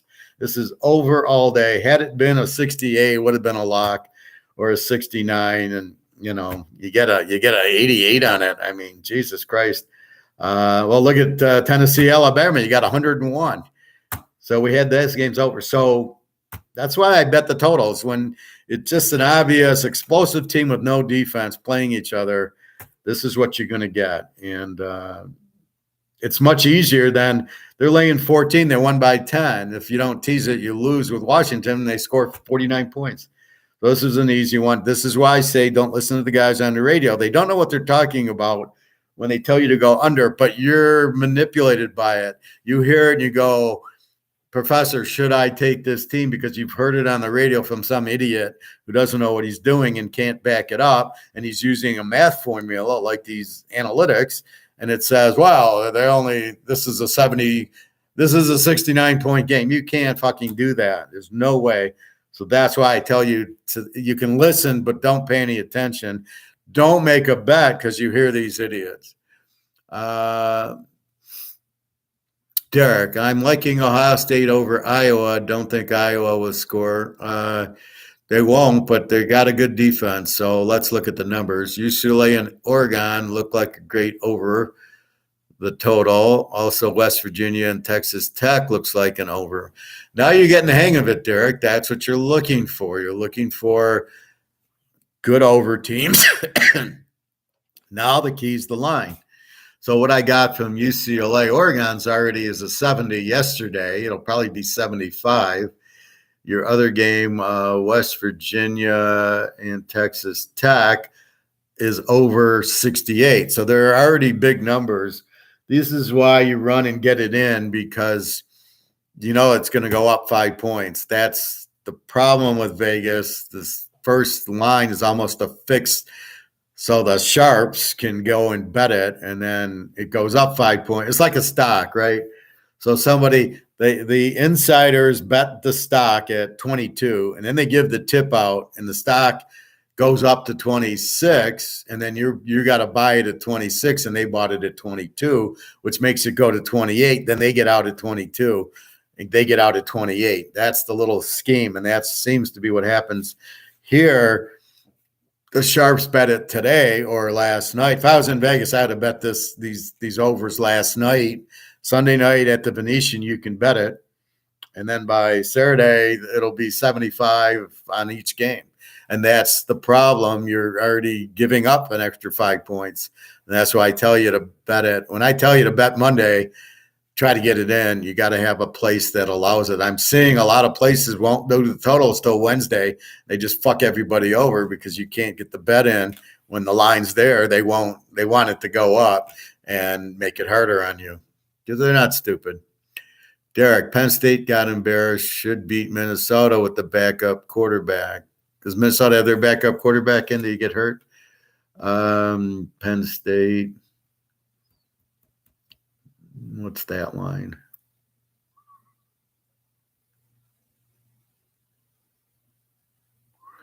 Penn State. Where are they? 4.5. I see 4.5, 44. So if you're saying the Minnesota quarterback's out, keep in mind Minnesota's got the running back Ibrahim, who he's a first round NFL pick. So we just saw their weaknesses to run. So I probably think this is an under. Minnesota's got a strong defense. Penn State apparently doesn't have a strong defense, even though we thought they did. Be careful with it, but if for sure Minnesota. But now you got to look at Minnesota's backup quarterback. Is he Van Dyke or is he terrible? And this is the problem in college. You don't know. He could be Van Dyke. So yes, Penn State got embarrassed. Are they that good? I don't know. That's the other part of the formula. Alabama, we know. Georgia, if they lose, we know. Oklahoma lost 3 in a row. And then finally, I think the Oklahoma analysis is what's fitting for Green Bay. They lost to Kansas State. They got killed by TCU. They lose to Texas. Then they finally, now their quarterback was out at half of the TCU game, doesn't play against Texas, and then they beat Kansas. You would have been fading Oklahoma because they had lost 3 games in a row. That's my point. You've got to find when do I play them. Well, the quarterback came back. Now the quarterback played against Kansas State and they got killed, and he played half the Oklahoma game, half the TCU game, and they got killed. TCU put up 50 on them. So I'd be more worried about Green Bay's defense than Rodgers. Rodgers is a pro. He does, believe me, when you're a guy like Rodgers or Brady or Mahomes or Russell Wilson, you don't want to get embarrassed. You've got too much pride. That's why you're a superstar. So Brady and Rodgers, well, both of them are getting embarrassed, and they don't like it. And that's what I'm trying to warn you against. Now, if their defense sucks, that's a whole different – then they become, the Lions. But you've got to look at the whole thing. So Oklahoma's, their defense sucks. But with Gabriel, they got the win yesterday. Without him, Kansas was going to win. But that's why you got to be careful fading, because you've got to look for the right thing. I do like how your mind changed now, and you're looking at the teams that lost, which is a big handicap method for me. Who has their back against the wall? Does Penn State have their back against the wall? I don't think so. I think they're done, because they're going to lose to Ohio State, and Ohio State ain't going to lose to anybody. So they already have one loss. Now their focus is on Ohio State. That's really, you're going to get a superhuman effort from them there, and I think it's in Penn State. That's what you're looking at. As much as they got embarrassed, I don't know. Minnesota, I don't know. I think there's better games. How is Wisconsin favorite over Purdue? Well, again, they shouldn't be. Again, that's the line, and that's what we take advantage of. If it's the wrong team favored, I've already got the wrong team favored in 2 games. That's my point. It's just, you look at, that's why I make my line. Like, for example, I got Fresno State 7 over New Mexico. They're 13. How are they 13 over anybody? They lost to fucking Connecticut. Okay, they beat San Jose State in a rivalry game, 17-10. They can't score. Their quarterback sucks. New Mexico can't score. That's probably a great under bet. Let's see, where do I have like a real strange number? I got Maryland 21 over Northwestern, and they're only 13. I mean, that's ridiculous. Northwestern sucks. Wisconsin killed them. Everybody's killing them. Duke killed them. Maryland, very strong offense. They're only 13. This is where my number helps, and we look and we go, this is a very strange line. That's what we're looking, and that's what we're looking for. Penn State quarterback was injured. The Penn State quarterback's injured. Then it's an under. Then play the game under. Minnesota's they got a good defense. They're going to run the ball. And if Penn State's quarterback's injured, then you can't bet Penn State. So even though they got embarrassed, if the quarterback's out, then you play the game under, because where are you going to get the scoring from? Carter, in Major League Baseball games tonight, who do you like to win and over under? I don't know who's playing. Now between 130 college games and 32 college teams and that. My real business is football. We're in the middle of football. I don't know. I would tell you to bet the pitcher. If Verlander's pitching tonight, if Houston's in it, I would bet Verlander. If Tampa Bay, I would bet McCullough. If Scherzer's playing, I don't know who's even playing. You'd have to help me out. Give me the games, give me the pitchers, and I can help you out. And Denver Broncos game as well. I don't really like the Denver game. Probably I would tease Denver because San Diego never wins by a lot. So you can take 10.5, but you'd have to tease it with one of these college games, or maybe you tease it with Green Bay, or we gotta look. I haven't even looked at pros except for the number. Maybe see here I have the Giants -3, and then Jacksonville is a 3-point favorite. How the hell is Jacksonville a 3-point favorite over anybody, especially the Giants? Now, here's where you get in trouble with the eye test. The eye test, the Giants beat Green Bay. They just beat Baltimore, Why the hell are they a dog to Jacksonville? Jacksonville just got killed by Indy and lost to Houston. This spread makes 0 sense. This looks like Giants all the way. I mean, there you go. That's where the eye test helps you, just because it's the wrong spread. The wrong team's favored there. That's kind of where it is. Cleveland versus Yankee. Okay, who's pitching? That's the only game. So give me the pitchers. And I know the ace reliever for the Yankees is not even on the team.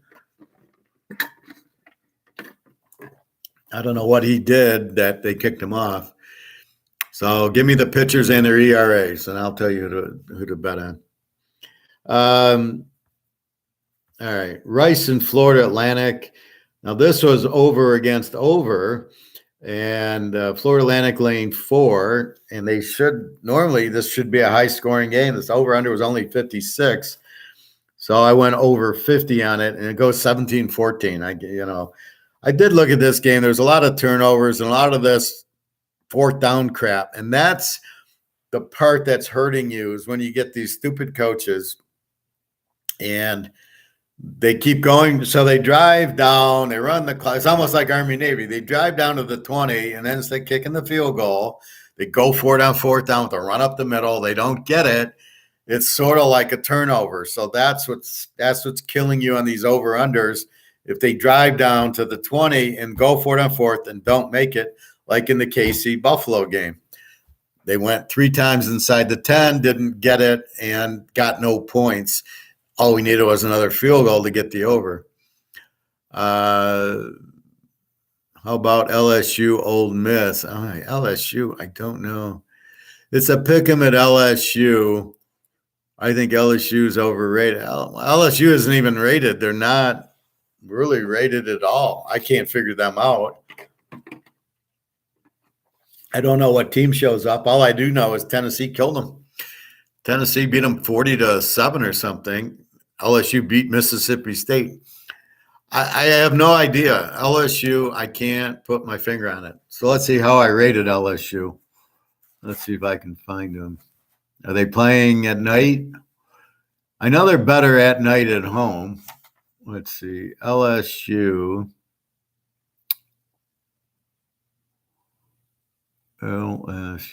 Okay.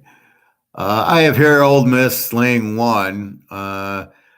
I have Ole Miss as an A team with a balanced attack. They mostly run. I have LSU as a B team, an under defense, and they're also balanced. I know Ole Miss is going to run. So the question is, what does LSU's run defense look like? So my point would be, look at some old game. Don't look at the Mississippi State. Well, Tennessee pounded them in the air, I would imagine.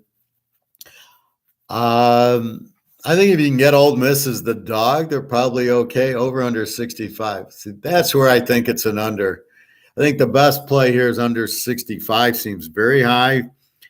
They both are fairly, Mississippi's not going to run through LSU. I mean, they've got a lot of talent in LSU.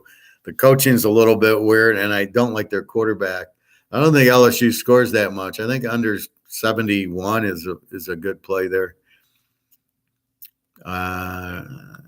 Yeah, well, Florida sucks.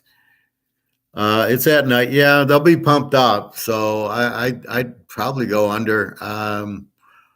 LSU's probably if Ole Miss is still 1.5 or one, maybe LSU's a live home dog Saturday night in Baton Rouge.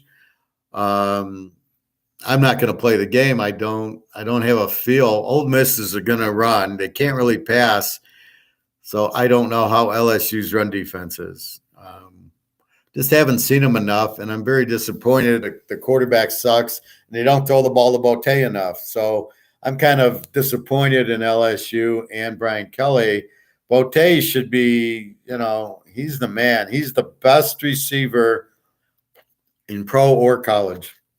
So we're not even getting him the ball. It's ridiculous. So you think the defense is horrible, but I'm seeing both these defenses under. Now, again, is that these Division II games? I don't know. They held Tennessee to 40. If that's a show of LSU's offense.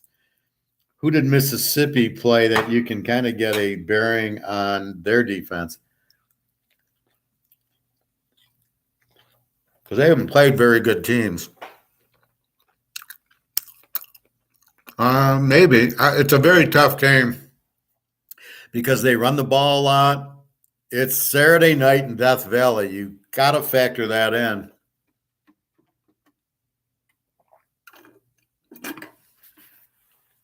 So be careful with that. Vanilla, I'm showing the defense. Are you saying the Ole Miss defense is horrible? I'm showing them under, but again, I got to look more at the schedule. Who did they play, and then how did they do it? Now, again, yes, against Auburn. Auburn has no offense, and they played a 78-point. But you got to look past the Auburn game. You got to look at the last 3 or 4 games. Well, let's do that. So let's go back to week 6 because we just saw what happened last week. So let's look at LSU and Ole Miss. And again, forgive me, I got to go through 65 games. LSU, Ole Miss.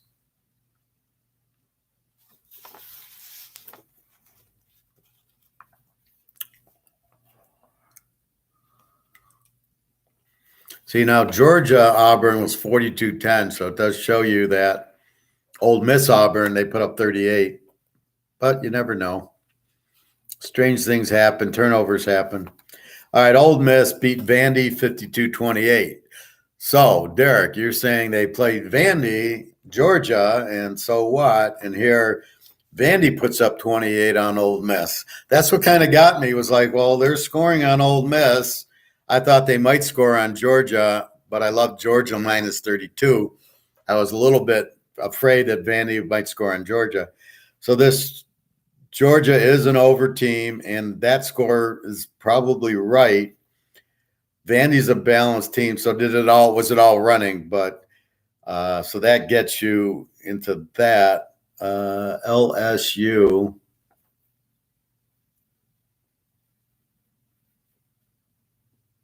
Here's an example, Clemson, BC, as I stumble on it, 31-3, so it's a 34-point game. I would expect that type of score with Syracuse.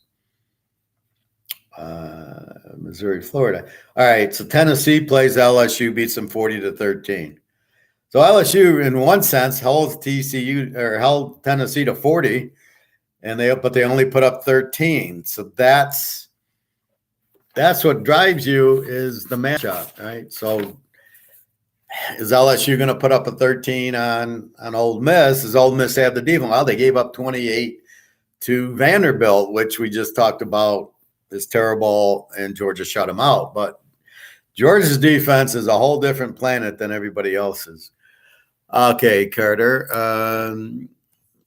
Derek, I like Oklahoma State getting points better against Texas. totally agree. I'm shocked at that spread. Cleveland Chevalier 3.0 ERA, New York Italian 3.83, over under a 7. What have these scores been like? This is what, game 3? Chevalier Italian. What's going on in this series? This would tell me it's probably an over. Both pitchers stink.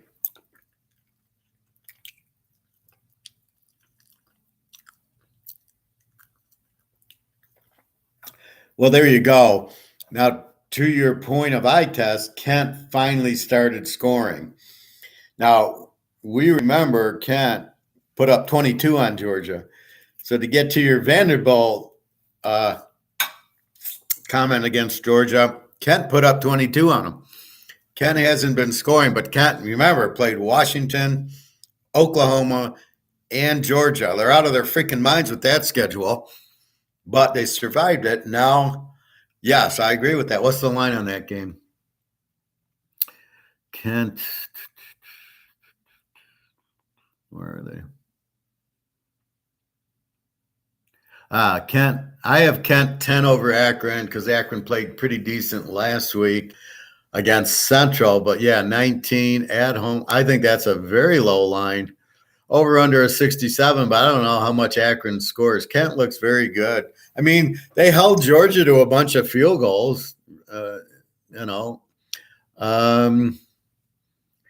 Yeah, I mean, where am I? Kent is a balanced team. That's what I love about them. Akron's a passing team with the quarterback Irons, who's, not that good. I think Kent buries them also. I agree with you. Carter, yes. I think it's an over and under 7. Cleveland is underdog here, which doesn't make a lot of sense. They got the better pitcher. I normally look at ERAs. So what's going on in the series? What is this? Is anybody's back against the wall? I know in the playoffs, I love betting back against the wall teams. I had a 50-unit lock in the NBA Finals on Golden State Game 3. They were down. It was 1-1, I think. And the game they had to win because they were going to Toronto. I don't remember the whole scenario, but Golden State had to win. And they won by 40 in lane 3. It was my 50-unit lock. So anytime you get the back against the wall, you want to play it. So if this is an elimination game for Cleveland, then it's definitely take Cleveland. Again, this is bias of the Yankees. People are going to bet them, so they make it a strange line. So give me that info. Oak State. Why are they the dog? That's crazy. Check the injuries. Maybe I didn't think Spencer Sanders got hurt in the game. They went into overtime. So I don't know if he's not hurt. This is a joke. I mean, Oak State. This Texas is nowhere near as good as TCU. That's crazy.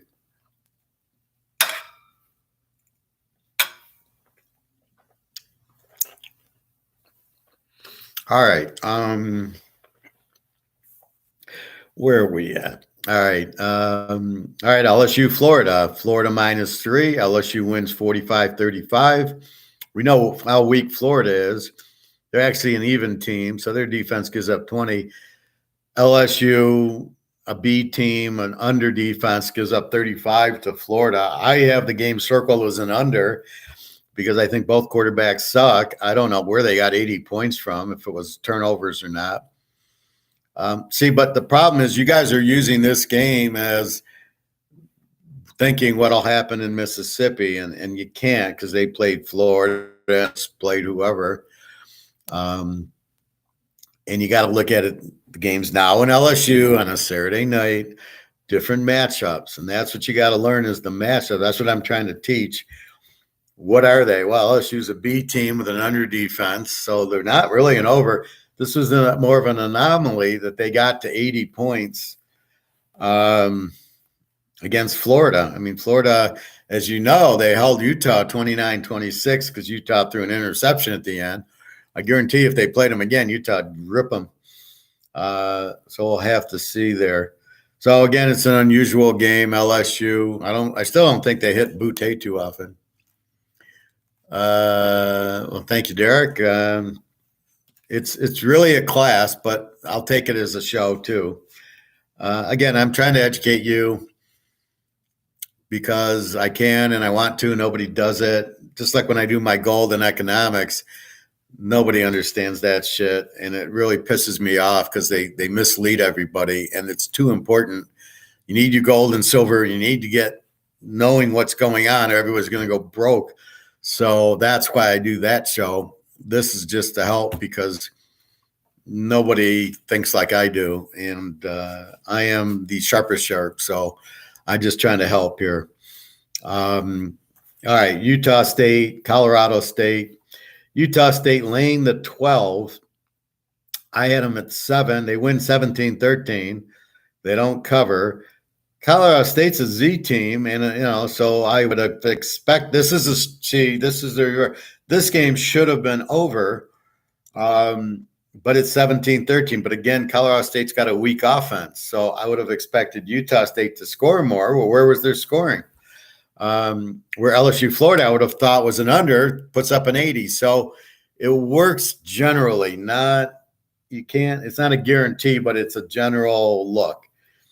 Southern Miss 4.5 over Ark State. Here I thought Southern Miss was a weak favorite. Ark State's an over team. They're going to score. The scoring didn't get there, but Ark State and the 10.5 won because it was 20-19. So Southern Miss doesn't score, holds Ark State down to 19, and then that they don't get the over, a 39, which is surprising because Ark State's a very explosive team. So again, it's usually when this happens, even when the LSU Florida game goes to 80, I guarantee you there's 5 turnovers in the game or punt returns. Very rarely is it they drive the field, touchdown. Like the LSU, the Alabama-Tennessee game was very strange in the fact that they drove the field. Tennessee had 4 drives in the first half that were 2 minutes. Very, very rare that's how you score all the points. Normally, in an Alabama game, they run a punt back, they strip sack the quarterback, they get a pick 6. Normally, that's where Alabama scores, is all these defensive and secondary ones.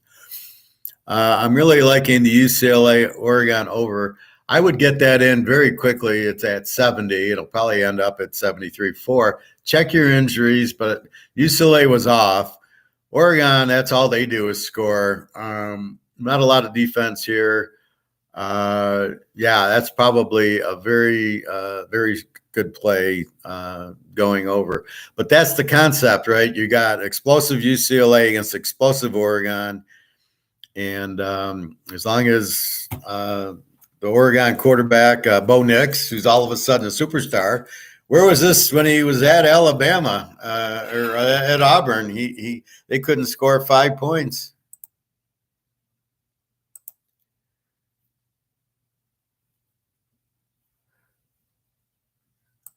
Just a second.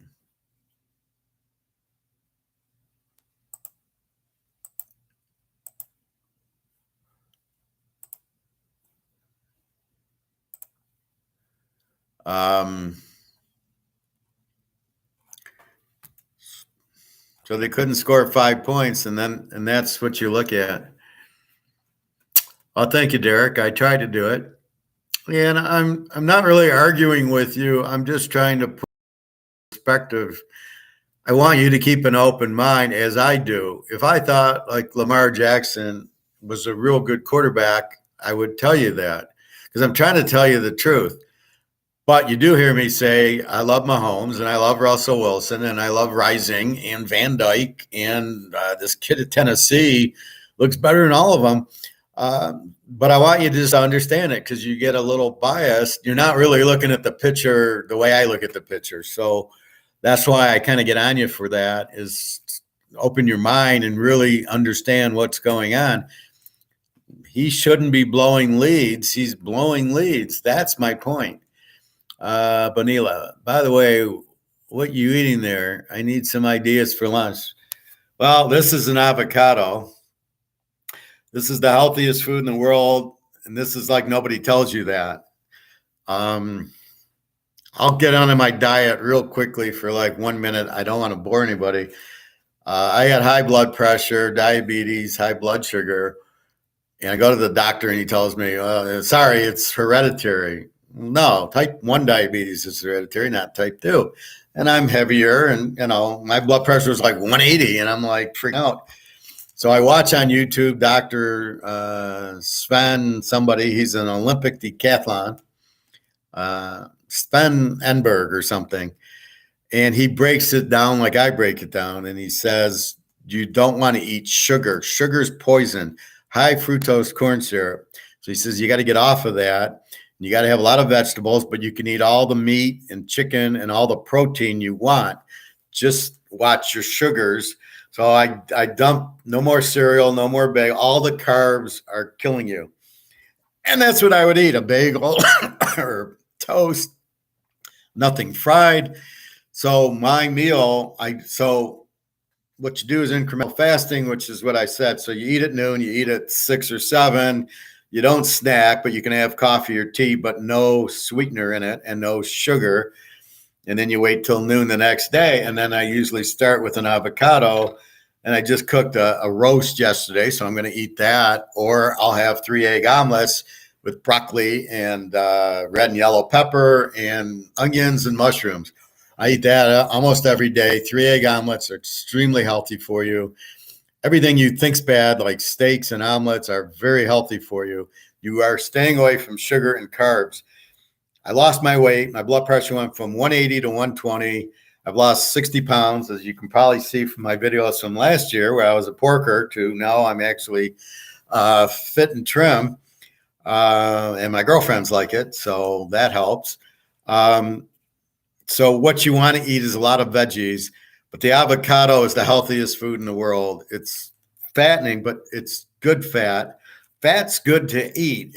You got to stay away from the carbs and the sugar.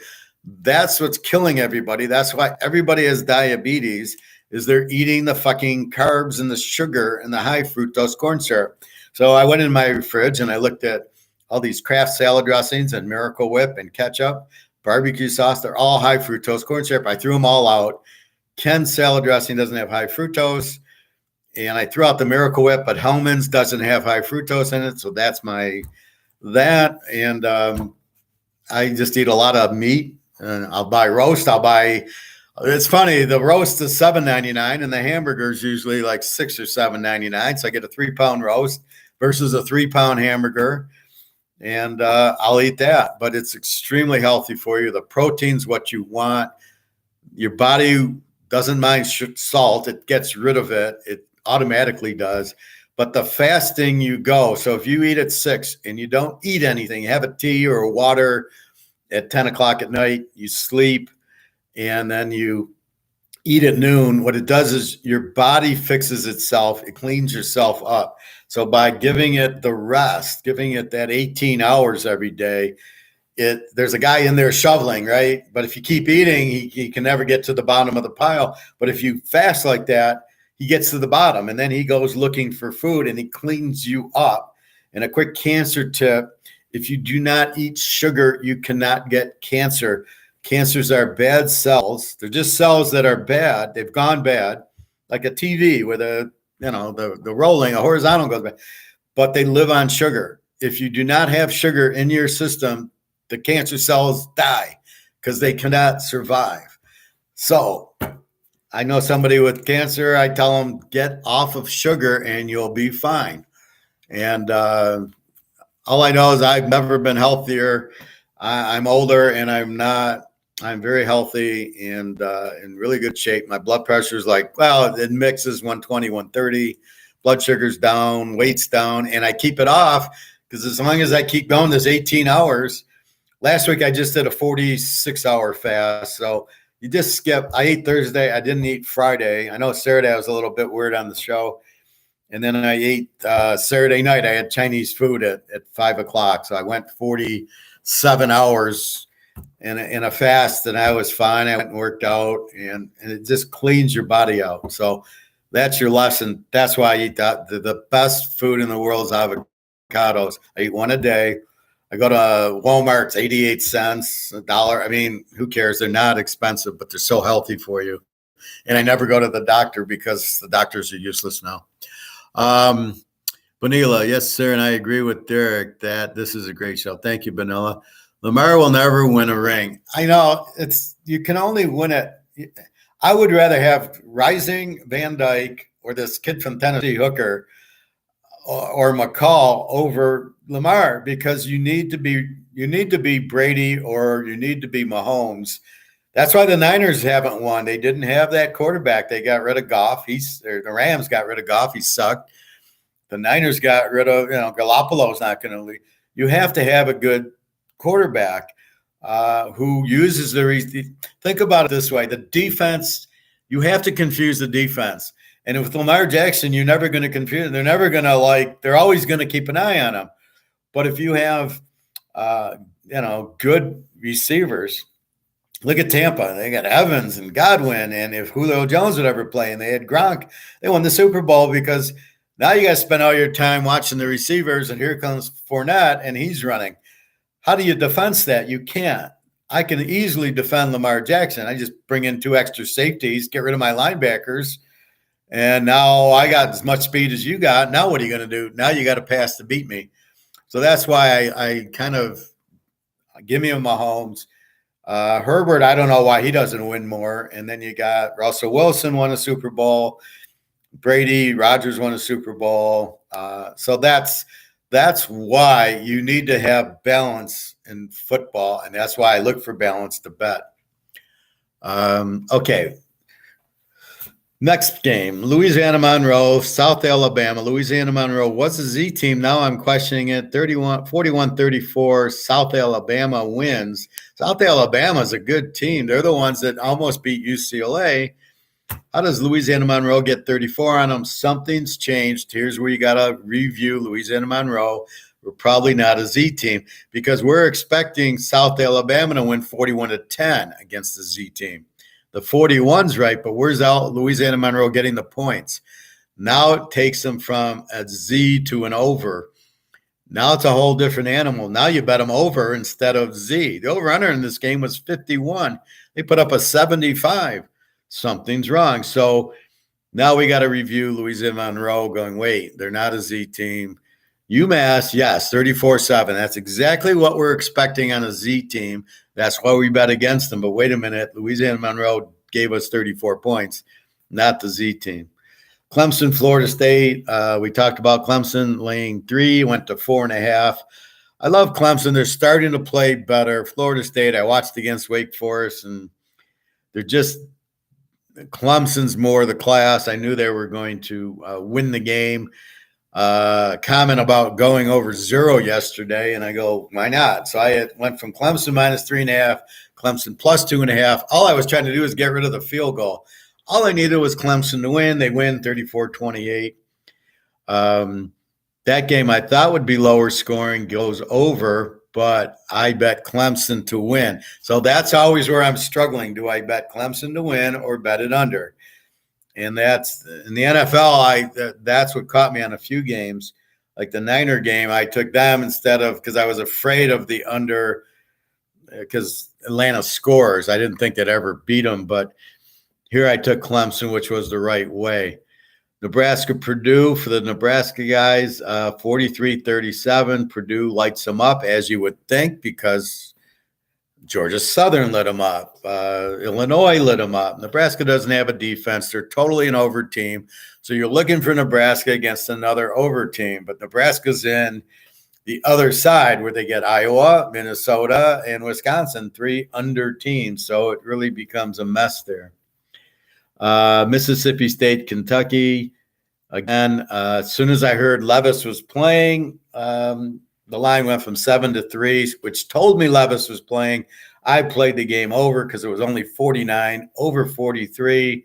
And I think it was over. I think I had it at 47.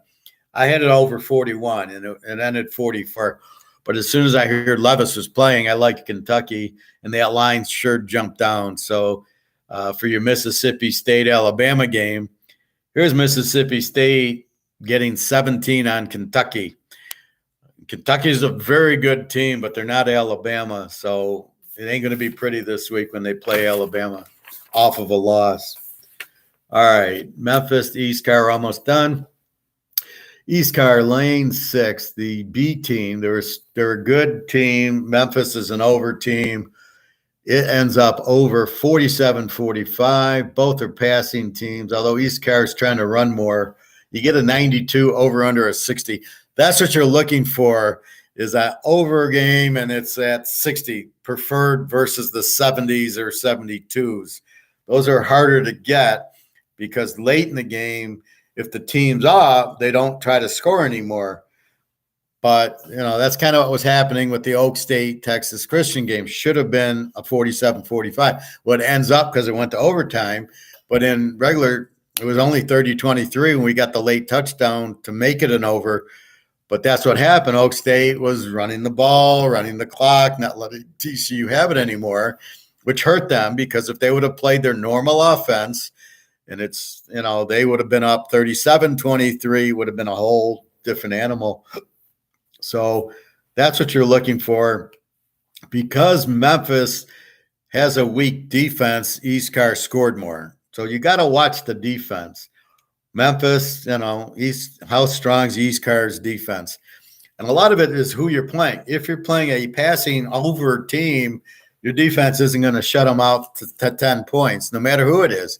Even Georgia against Alabama in the conference championship game, the game they laid down to let Alabama in the playoff, Alabama puts up 40.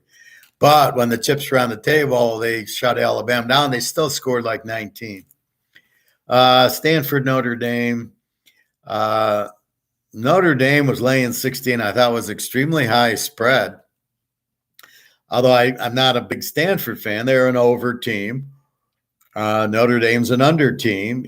They're a little bit stronger with their backup quarterback Pike, but Stanford gets them 16-14. I don't know if there was turnovers or let's go on fourth down.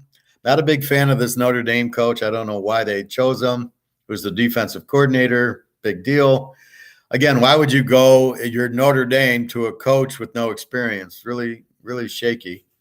And they lose to Stanford. I mean, Stanford's not very good. 16-14. North Carolina Duke. I had a big bet on North Carolina -1 after watching them play Miami. And they looked good, and their defense wasn't bad. And they held Van Dyke to 400 yards, but 27-24. And boy, did I get a surprise because Duke was winning. Duke's winning 35-31 with the ball in the North Carolina 20 with 2 minutes left in the game. I go, I'm fucked. So they hold them. They're kicking a field goal. They missed the field goal. North Carolina, 3 passes later. 3 passes later, they score, and they win the game. Then they got to hold Duke. Duke drives back down, and then they win it. So I was laying 1. Again, there's with a point spread, and it was a big winner. I had them with Clemson in a big teaser. New Mexico State. New Mexico's strong under team, no offense, good defense. New Mexico State's a Z team. New Mexico State wins 21-9, but the play was under because New Mexico is always an under.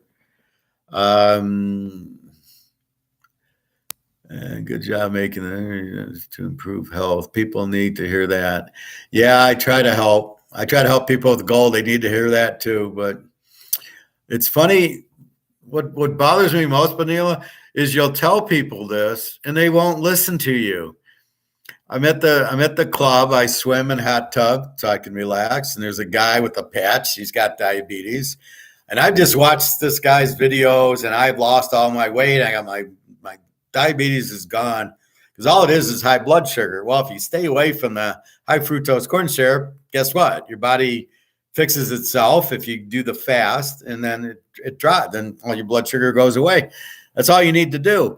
So this guy's got the patch, got diabetes. I tell him exactly what I just told everybody. He doesn't listen. I see him with the patch on. I go, why are you still wearing the patch? Well, my doctor said, I told you, go watch this doctor on YouTube. He knows what he's talking about. It helped me. I've lost the weight. I've lost my diabetes. And then I get kind of pissed off, like, oh, you don't trust me. Now I'm understanding, and it kind of pisses me off. Like, do you think I'd be telling you this if I didn't know what I was talking about? Not that I'm a doctor, but I'm a quick learn. I watch the guy. This is what he tells me. It works. Obviously, it works. So I tell you, it's not me. It's not my opinion. It's a fact from this doctor, but I'm able to communicate that to you. And I still see the guy with the patch, and I won't talk to him anymore because it's very disrespectful and rude to listen to somebody who can help you and you don't. And then I do the same with people with gold and silver. When I tell them that and they don't listen, I just say, well, when the dollar goes out and you're broke, don't come calling me for gold and silver. I'm telling you now to buy it. Don't come at me. So I kind of do that also, where I kind of get, look, I'm trying to help you. There's no other reason. I'm not asking for money. I'm helping you with the diabetes. I get no benefit. Same thing if you buy gold and silver, you bought gold and silver, Benila. I don't benefit from it. You benefit from it, but I just help you. Same thing with the football. A&M at South Carolina, not exactly an exciting game, but an interesting game, as I think A&M is tired of being a disappointment and beats a very serious. I don't know what the over-under is, but I like the under. A&M, good defense. As you can see, they held Alabama down, but no offense. The quarterback sucks. They do have a great running back, but they don't know how to use them. Let me see if I can find that. Oh, there it is. Over under 45. That's extremely high for this game. Definitely go under with that. You can play that with your Oregon over with this under. There's a good teaser for you. USC Utah, took me 2 seconds to lock this game. I've been waiting for it, just like I'm locking USC UCLA over the minute it hits.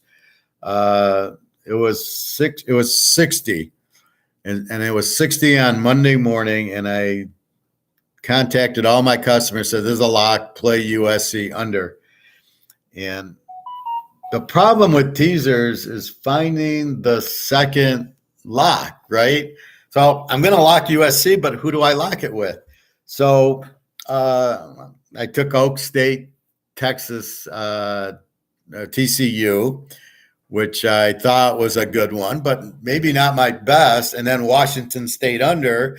But again, I have to make a quick decision. It's the only problem I have with these totals, where you've got to make it. That's why I've already kind of started studying.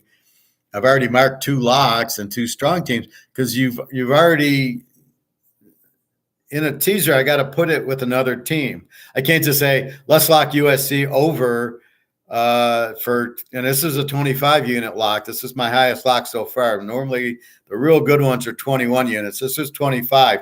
So I'm telling you, bet more on this one. It's a very strong play. And that's what I'm trying to tell you. Bet it strongly, bet it higher, because you can't bet them all the same. You can't win betting teasers if you bet $100 on each teaser. You'll never win, because you play 4 teams in 2 teasers, and you're going to go 3-1. You're going to have that loser. You're going to have the San Jose State. So if you bet 300 on the one lock and 100 on the other game, you win the lock, you win the 3. All right, you lost to San Jose, you lost 100, you win 2 or juiced. But so you win the 2. If I had bet 100 on both, I would have lost the juice. That's how you have to bet teasers. But you have to realize your better game. That's why I rank them, and you see different units played. The higher the unit, I want you to bet a little bit more on that one. Whatever your unit play is, it could be $50, but you want to bet more on it than you do the others. So USC Utah, after Utah played a 70-point game with UCLA, I go, okay, their defense is good, but not that good. USC, I was a little bit worried about, because, again, Oregon State, 17-13. What the hell happened there?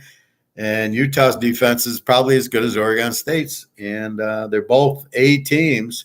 Now, you could have Alex first said, "Let's take the dog," and I says, "No way, you got to go over on the game." The overs for sure. The dog, maybe not. In Utah, and it was blackout, and they were in black jerseys, and very emotional. And they win 43-42 because of Rising. So that over 65-59 was a joke. I'd bet that 100 times out of 100. Next lock, next game, Washington State, Oregon State, two very strong defensive teams. Oregon State holds SC 17-13. Washington State's very strong defensively. So I go under, and then because it's 52, I go, that's a joke. If it was in the 40s, maybe not. But at 52, that made it the lock. So I'm under 58 in a 24-10 game. They scored 34. I'm 50. I'm good by 20 points in both games.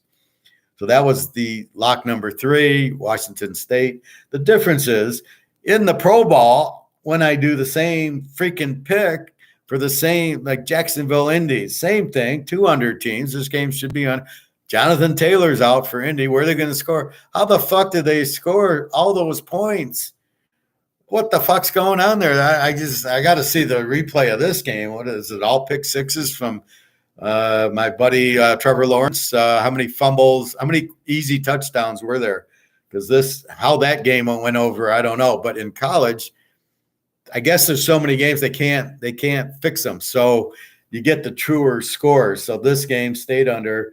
Easy lock, both teams, strong defense, and that's what you look for. It's much like the Clemson-Syracuse game we talked about. Both teams, strong defense. I would expect this game. Now, you don't always get it, but generally you get it. And that's all you can do is bet on what you think will happen. And if it doesn't happen, there's not a lot you can do, right? You think it. Now, what I do to avoid the upset is I stay away from my good team playing a strong defense, right? So if my team, if Miami is playing Clemson or Georgia, I don't touch it because they're not going to score on it. So I like Miami against, North Carolina actually that didn't go over, but you know what I'm saying, against an easy defense. Let's say Wake. I'm looking for Wake against an easy defense that they should go over. They won't really challenge them. Where they're going to struggle is against Clemson, which they didn't struggle against. But again, they're Hartman. There's so many quarterbacks this year that only the idiots. Here's the problem with the NFL real quick. So Jacksonville has Trevor Lawrence. The Giants have Daniel Jones. The Bears with Fields. Even Baltimore with Lamar. You got a chance for Hartman or Rising or Van Dyke or Hooker from Tennessee.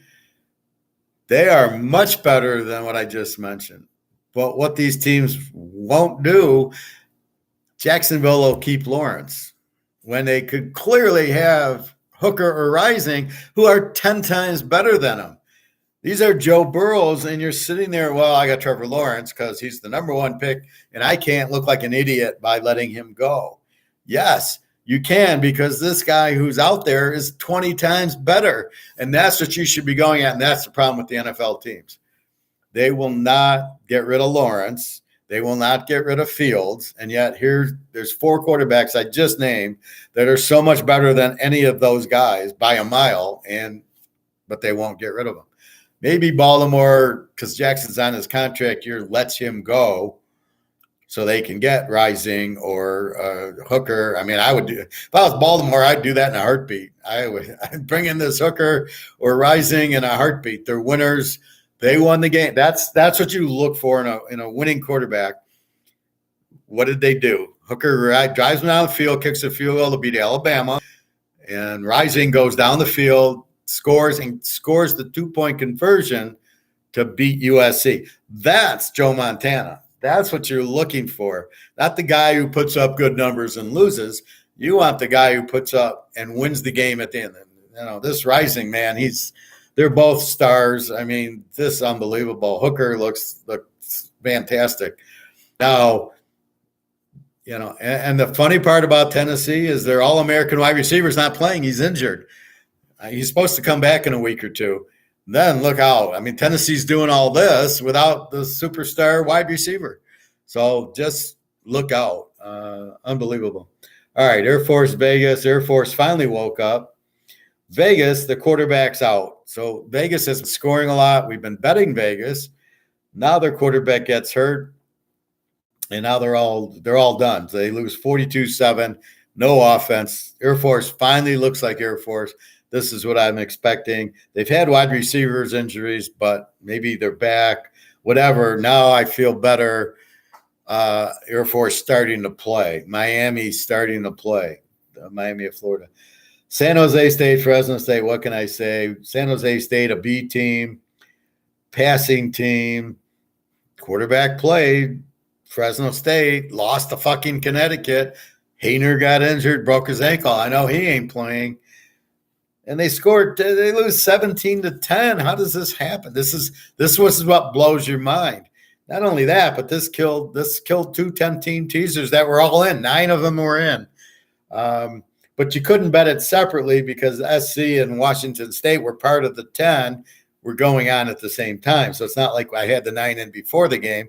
Then you trap it. Then I would have bet Fresno State plus 7.5 for $4,000, and I couldn't lose because the 9 had been in. I lose the 9, but I'm not betting $4,000. The bets were like $100, and then I could have won $3,900 on Fresno State, or I win $4,000 on the other, or I trap it. So I was a bit surprised that San Jose State didn't score on Fresno State. Really shocking. Ironically, I had the game under. San Jose State is an under, B team, so they have a good defense. Fresno State is really kind of a W team. They're weak offensively. And without Hayner, they're not going to score.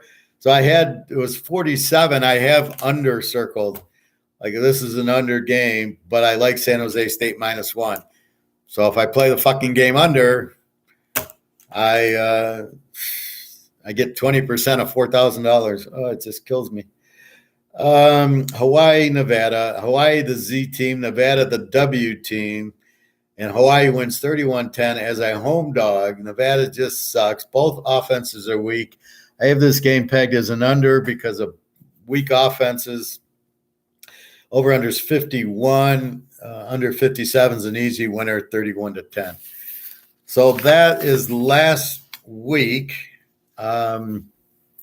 This week we started talking about – now, what blows my mind, A&M is currently minus – yeah, we don't care about that. What we look at is the under in that game, not the 3.5, because we can't trust A&M. Their quarterback sucks.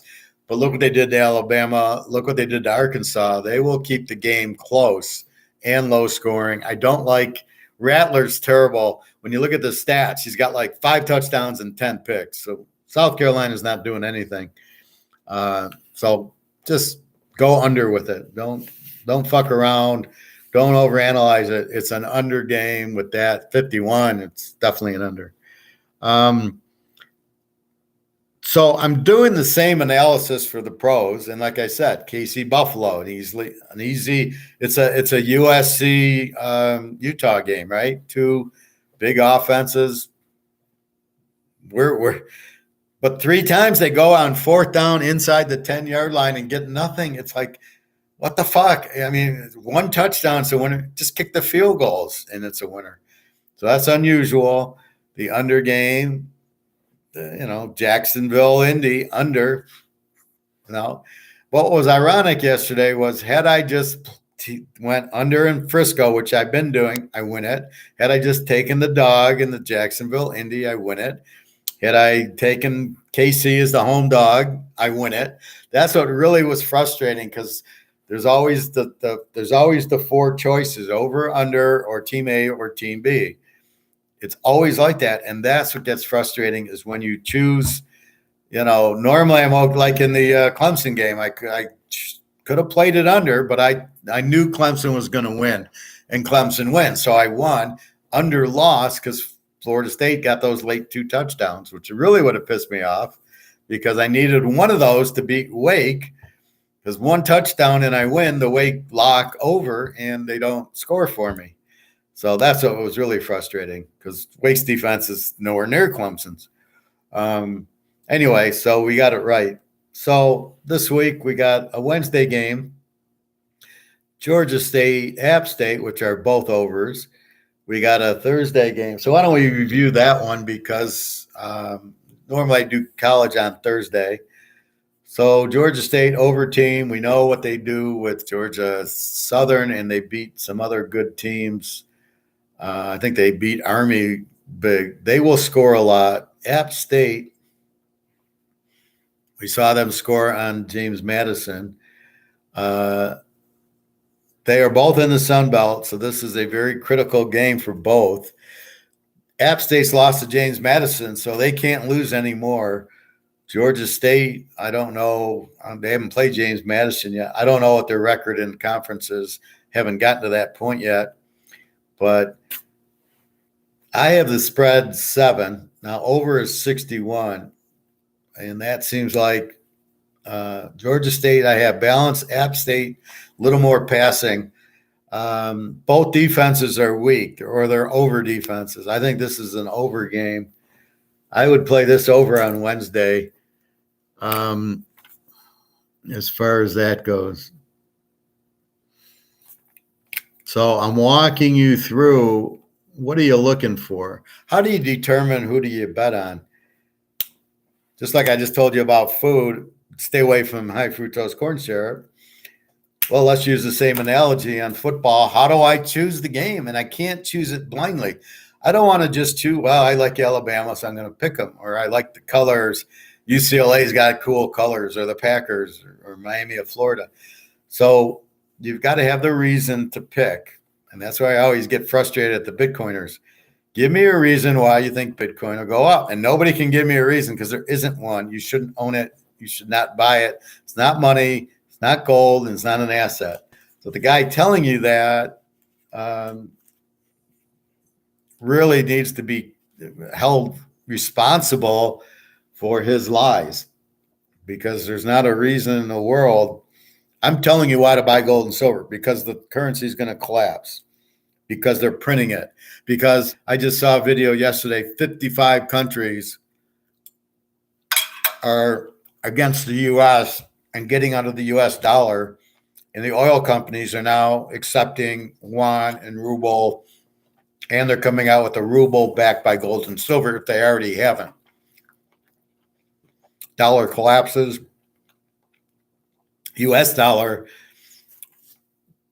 because it collapses, gold priced in U.S. dollar goes through the roof. Gold will not be priced in U.S. dollar anymore. It'll just be free market, which will put it, again, you can buy a Mercedes with 1 ounce of gold. I'm retired as soon as gold makes the move, and silver, and they'll both do it together. So if gold goes to 20,000, silver goes to 2,000, and that's going to happen. It's just, figure by the end of the year, but maybe a little bit longer. But it's in the process. It's there, but we can't specifically time it. So that's what you do, and that's what we do in football. So first you grade the team out. How do I do that with the points? What am I looking at? All right. Georgia State obviously scores over 30 points a game. Played Georgia Southern like 44, 41 or something. But they also give up a lot of points, so they don't have a great defense. So you expect them to score and give up points. App State gives up 30. They played James Madison in the 30s. So it was like 34, 31 or whatever. They played now that they scored 17 on A&M, it's kind of like that's impressive because they were able to put that many points on against A&M and win. And then the North Carolina game was a 60-point game. So that skews them a little. It's that North Carolina game where it was 65, 64, whatever. But their defense isn't strong. So this game should be a shootout. Now we look at the total and we look at the line. My line's 7 because it's at App State. Comes out at 10. That's a bit high because we know Georgia State's a good team. And then we look at the over-under 61 and we go, wow, this should be 70. We got a 9-point break, 61. And in the teaser world, we're 55. Okay, at 55, this is very strong play. 2 over teams, and the line's only 61 down to 50, down to 55. What were we fighting? The Washington-Arizona game was 72. They had to get to 66. That's what made it more risky, and that's why we didn't play it. USC-Utah was really a 62. When I bet it was 56. That's nothing for USC-Utah. So the risk on winning that was low, hence the lock. Had it been 72, which was my fear, you probably couldn't have locked it, but they still got into the 80s. But it wouldn't have been the same. So the point spread, had Georgia been laying 30, I would have locked them minus 24. Had their over-under been, even in the 60s, would have been questionable because I was scared of Vandy scoring 10. I thought it'd be 62-10 or something there. I knew Georgia would be in the upper 50s. I just was worried Vandy might score because Ken had scored on them and Missouri had scored on them and Auburn had scored on them. I go, where's my defense? So that was the point. So go over 55 on Wednesday night. Again, I haven't checked the lines yet today. This is last night's line just to get an idea. Now, be careful. Vegas will move this to 65. That's what Vegas does. They move it without the money is supposed to move it. So there should be a couple $1 million on the over to move it from 61 to 62. Now they just jump it. So this might be a 65 right now. I don't know. But 61 is very doable for this game. Thursday, we got Troy, South Alabama, and we got Virginia, Georgia Tech. What is Troy? Troy's an under team. What's South Alabama? An A team. South Alabama, pretty good defense, puts up the 31 on UCLA. So my spread's South Alabama minus 14. Troy's an under, South Alabama at home. The spread's 3. Like, what the hell is going on? How is the spread only 3? Makes no sense. Both teams have strong defenses. Over under 49.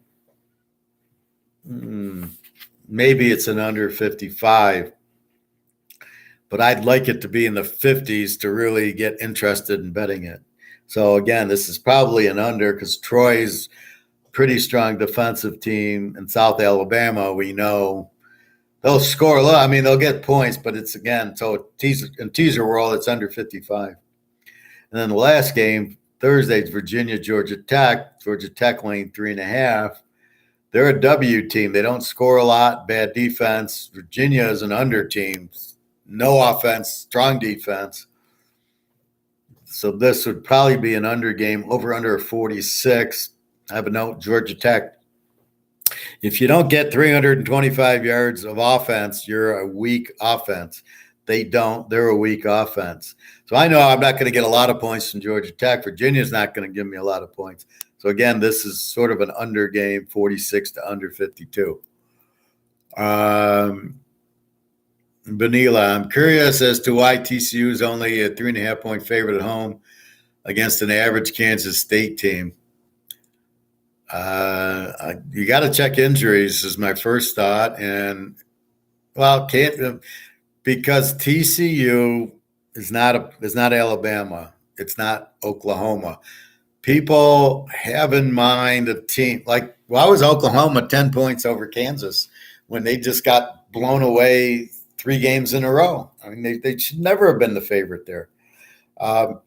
So, again, the line is to make the betting even, not to make the game even. And you got to understand concept number 1. Excuse me. So concept number 1 says, what do I make the line at? Why I make my own line? What do I got on this game? TCU. Let me find it. My line is TCU minus 10. So that's my line. Okay. That's what it should be. It's only 3. So you don't figure anything out. Just going, wow, we got one teaser already because I was expecting the late 10. It shouldn't be. Maybe they looked at TCU Oak State and TCU struggled, and Kansas State's defense is good. Who knows? They're probably looking at the Oak State game. They're certainly not looking at the Oklahoma game because they put up a 55 there. Or, they struggled a little bit against Kansas. It was 10-3 at the half and then 38-31. So I just think that maybe they figured out their offense and teams are adjusting and defensing it better. And Kansas State's got a good defense, but they just run the ball. So, yeah, it's a very low line. And definitely you would lean to TCU. It doesn't make sense. And then people will go, well, they just put the line in, to make you bet, something's wrong with the line. I'm betting Kansas State. They don't do that. That's not anything. It's to make the betting even.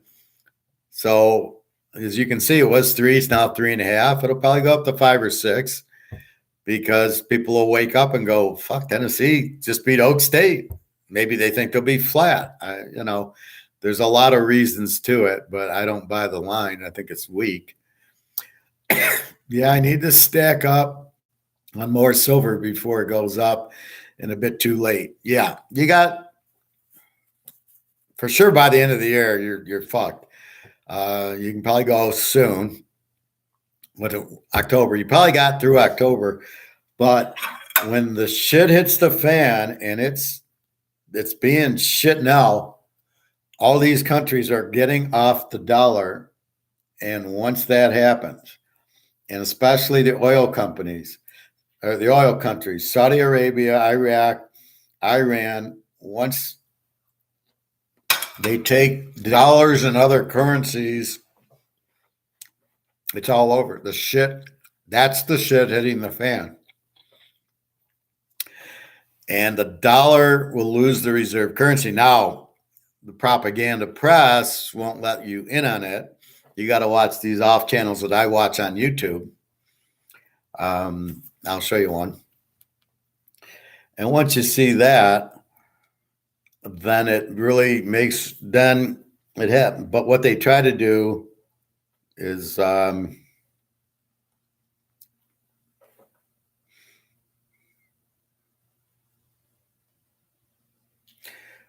once you see that, then it really that's the trigger, but the news will keep you down. So let me show you what I'm talking about.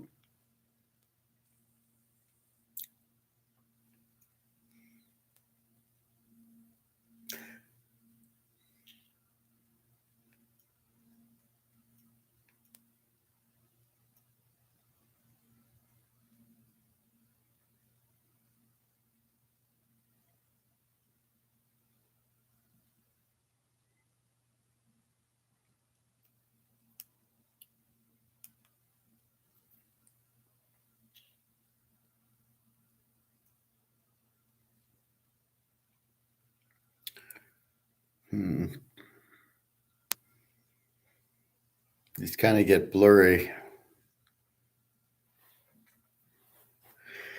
Well, if you look at this bottom one, this guy, look at what he's saying. The Dow goes down to 3,500, and gold, what it says is gold hits 50,000. This guy knows what's happening. He's from Switzerland. He's an Austrian economist banker. Let me see if I can get a clearer picture of this.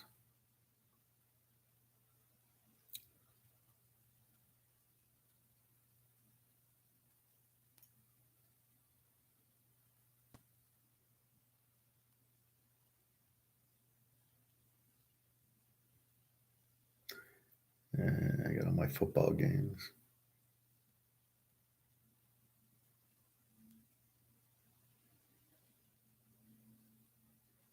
All right, so this is what you check on that. So if you go to that on YouTube, this is one guy that's extremely good to listen to. And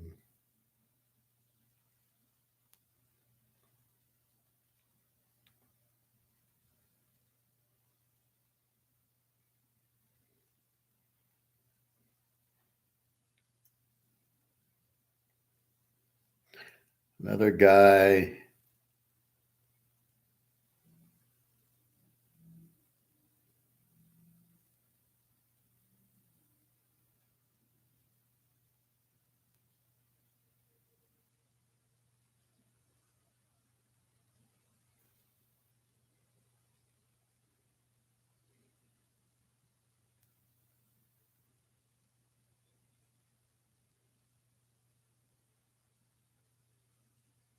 This guy's the other guy. This guy here, right there. He's very good. He's a European Austrian economist from London. Used to be a banker. He knows what's going on. And I want to make one comment on this poker cheat.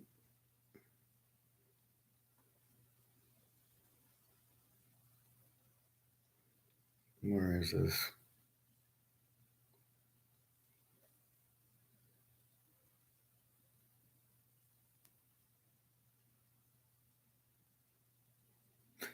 Just a second.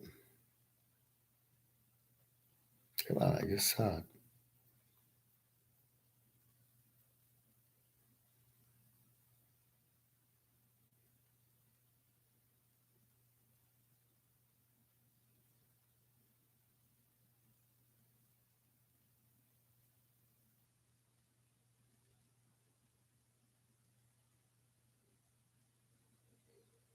So there's this poker cheat scandal. And she does cheat. And let me explain it if you've seen this. What happens is she's sitting at a table and playing poker, and I'll get back to football in a second. So she's got Jack 4 offsuit. She's in against, and she's playing with there's Phil Ivey, who's obviously everybody knows, and another pro at the table. So she's not. This is in LA at the Hustler Club or something. She's not sitting. She can't be that stupid, right? To play with Phil Ivey, I don't think so. So she's in cahoots with the guy in the back room. It's one of these streaming where they show the hole cards. Well, apparently they don't delay it. So there's a guy in the back room who buzzes her when she's beat. So in a prior hand, she's got a flush. A guy gets a full house. A guy makes a bet. You see her jacket vibrate like this. She folds. Okay, so she got the word you beat, and she folds. In this hand with Jack 4, the guy has 7-8 of clubs and a 9-10 flop and another 10 and then a brick. The guy goes all in. I think he goes all in, and she calls because she doesn't get the buzzer. The buzzer was fold. She doesn't get the buzzer, so she calls that she's ahead, and she wins the hand. And nobody can understand. First of all, nobody understands how she calls because nobody in their right mind would call. But the second thing is nobody's understanding this. And I'm sitting there going, it's the buzzer. She didn't get the buzzer, so it looks like it's real. Well, but that was the signal because this guy was showing a other hand she was in, and the full house hand, the buzzer goes off. So the buzzer is telling her to get out. So if there is no buzzer, you can't tell if she's cheating. But if you look at the whole thing, you immediately know she didn't get the buzzer, so she knew she was ahead. That's why she called.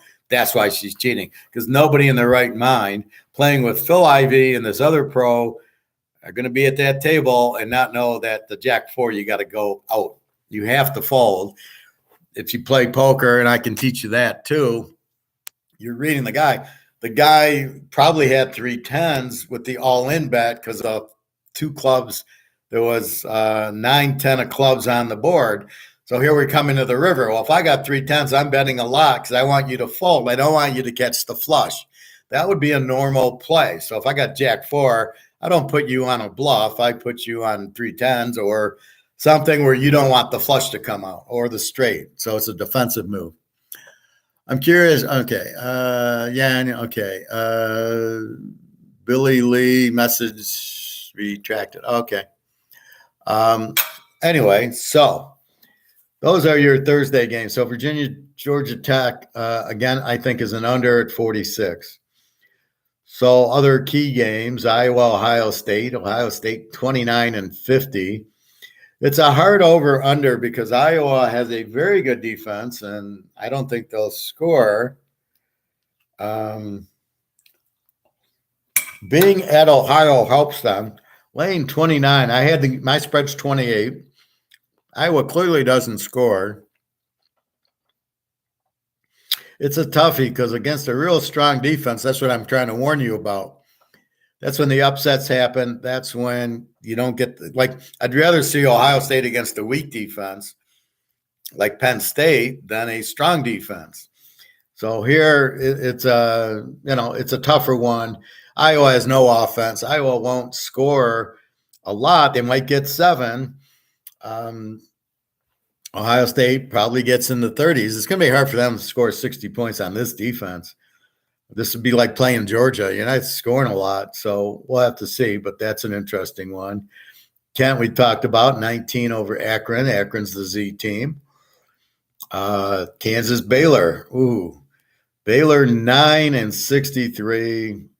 There you go, my Kansas team. That looks like an over. This is why you bet them today, because I know that over is not going to stay at 63. I know the UCLA, Oregon, will it stay at 70? Will the under stay? I mean, so this is what you're not sure of. Will these overs and unders, which seem to move, stay? So you kind of rush to get them in before they move, because you know they're moving. Like I know Kansas Baylor 63 is going to 66. I know that. So I want to bet it now before I don't want to bet it Saturday when it's 66. That's why I sit there and say the Sharps would never wait till Saturday. The Sharps, I'm the Sharp, one of them, and I see what's going to happen. I see the game already. I can already see the score. So I want to get this bet in now at a better number than wait for the number, which I know is going to go up. Now I just got to check the injuries. Baylor did injure the quarterback against West Virginia. We'll have to see, is he better and is he playing, or how the backup's going to be. So, okay, so we got a minute. Now, if the Baylor quarterback is injured and out, then it goes to Kansas in 15 again, like we did against Oklahoma. So now we go Kansas in 15. So that's really what we got to see what so if he's playing, then we go over. If he's not, we can take Kansas in 15. That line's too high for an injured quarterback, though. I would think he's playing. Cincinnati, SMU is a good game. Cincinnati only 362. Clemson, we talked about 13-51 against Syracuse, probably an under. Army 8 to Louisiana Monroe, who is now not a Z team. They're apparently scoring. This is maybe the first chance I get to play Army all year. But notice I've laid off of them because it hasn't been a good spot to play them. This is finally a good spot to play them. 8 to Louisiana Monroe. Miami Duke, Miami 8-61. Normally this would be a lock over with Duke if they're letting Miami finally play, which I think they are. So to go over 55 probably is a good one. Van Dyke's starting to light it up. Duke lit it up against North Carolina. Toledo, Buffalo, very good game. Let's see. Notre Dame against Vegas. Vegas is done without their quarterback. Can Notre Dame score 24 points is the question. Texas Tech, West Virginia, we talked about it. 68's the over. Texas Tech lane 5. Do you want West Virginia in 11, or do you go over 62? Let's see. BC, Wake Forest. Wake Forest lane 21. Hartman's playing at a really high level because he got sick. Now he's playing, and now he's playing great. So there you go. Wake Forest in that game. Mary Northwestern. That seems low. Only 13. Maybe there's an injury. Northwestern sucks, and their quarterback, I got him as out. Helinski or something like that. That's a low number against the Z team. Purdue, Wisconsin, we've talked about. UCLA, Oregon 7, 70, probably an over. Texas 4.5, Oak State 65, probably an over. Mississippi, LSU, I think we talked about that. Charlotte against Florida International. This is a interesting one because it's only 14. As long as Reynolds is healthy, they're gonna put up a 40 on Florida International. Florida International can't answer them. That seems like a low odds with an over team with a good quarterback going against the Z team. Much like my Buffalo. This is very similar to my Buffalo UMass game. Let's see. Tulane, Memphis should be an over game. Over is only 56. We talked Marshall, James Madison. Old D and Georgia Southern. Old D, the guy ran for 300 yards last week, and they scored 49 on Coastal Carolina. So this is virtually the same game. Georgia Southern is Coastal Carolina. Over under a 67. Oh, my God. That's way high of an over with a team that runs the ball like Old D does. They're not a very explosive team. That's too high. That's looking at last week's game, but I don't know. UTSA, North Texas, 10 and 70. I would have expected a 70. This is all over. Both are explosive teams. Missouri, Vandy, I don't know, it's a tough one. Arizona State and Stanford. So Stanford beats Notre Dame. Are they going to be flat?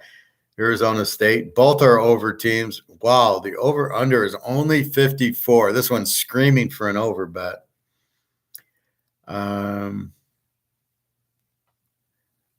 Let's see. Oh, I just lost my phone.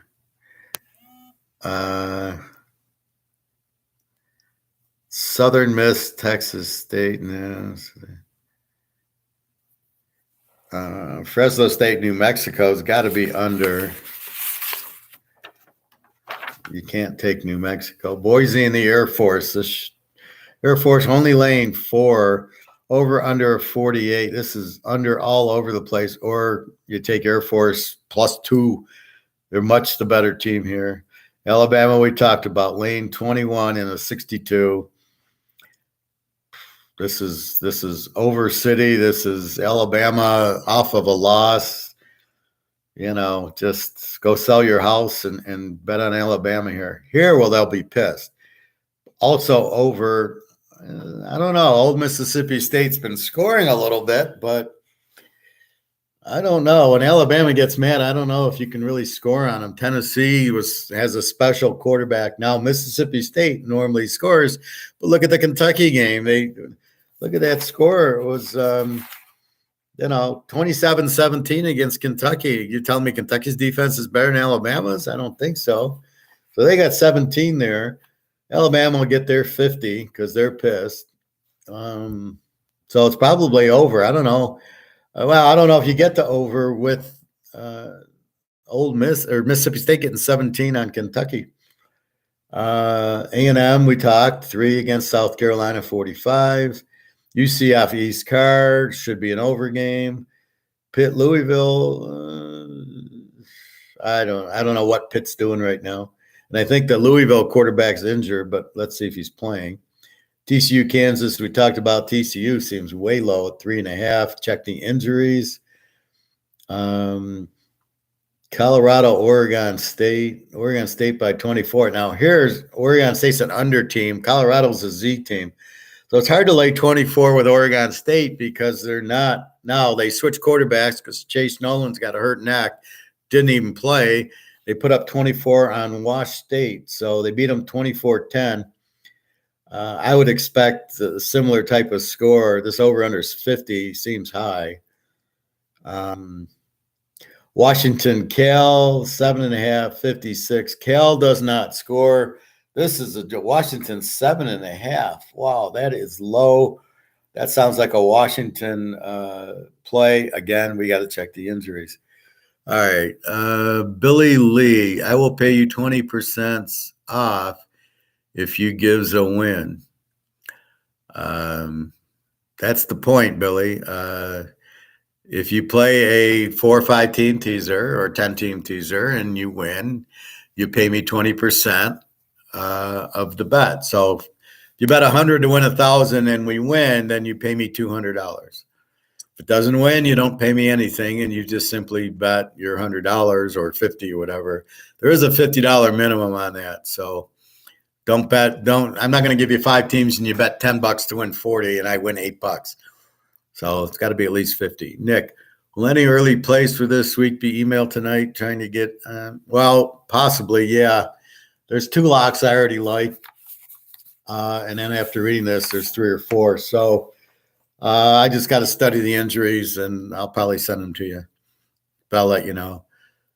This week, okay, send me winners. Well, you got to send me your email and what's your numbers. Go to teaserking.com. You'll get my email, and on my email, you can request it. All I say is when I give you the picks that you send me the screenshot of the ticket.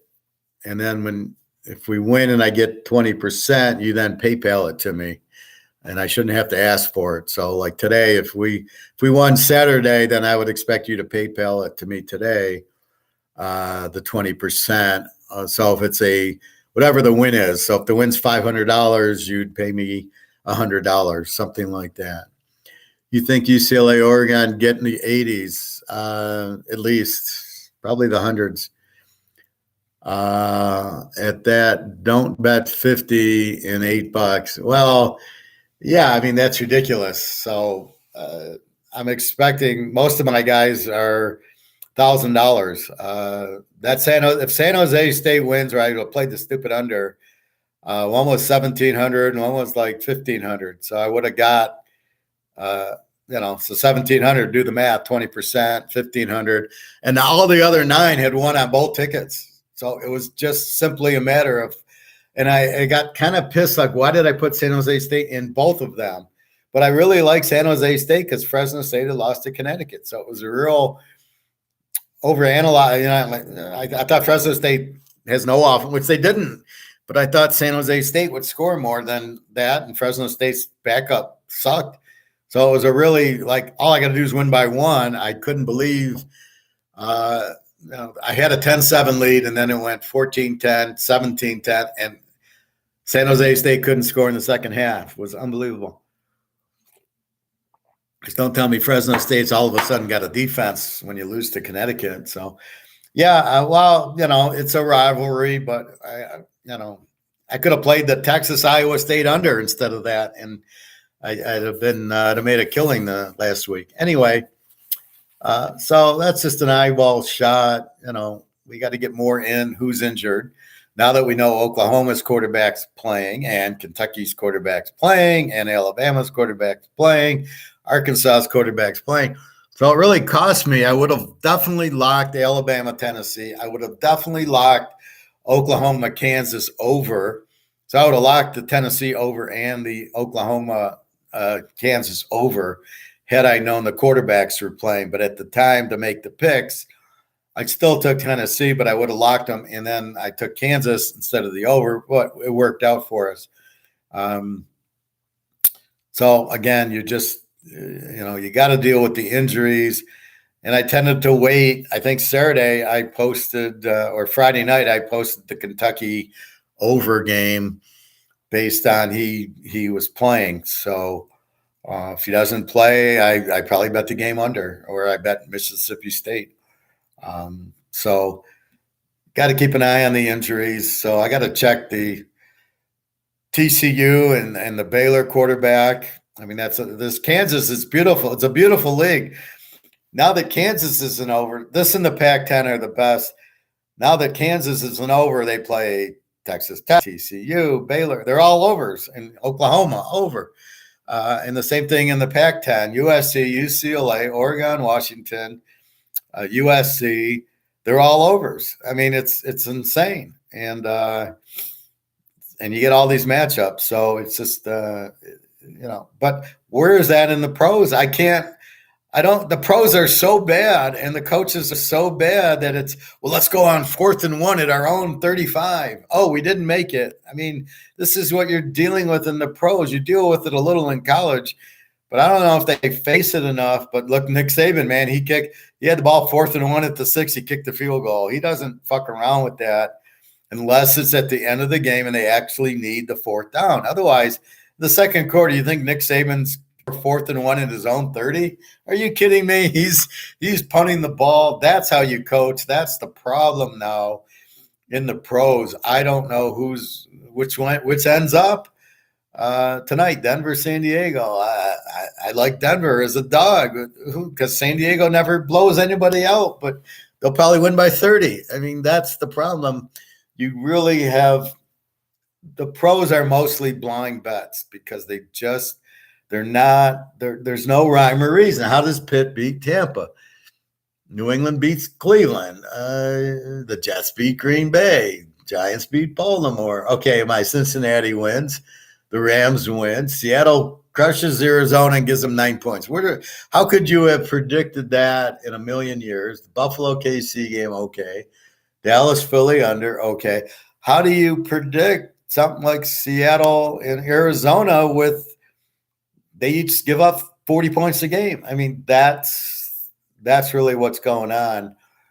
And it's all this 15 guys on each team are injured. They all have hamstrings and knee injuries, and the games are all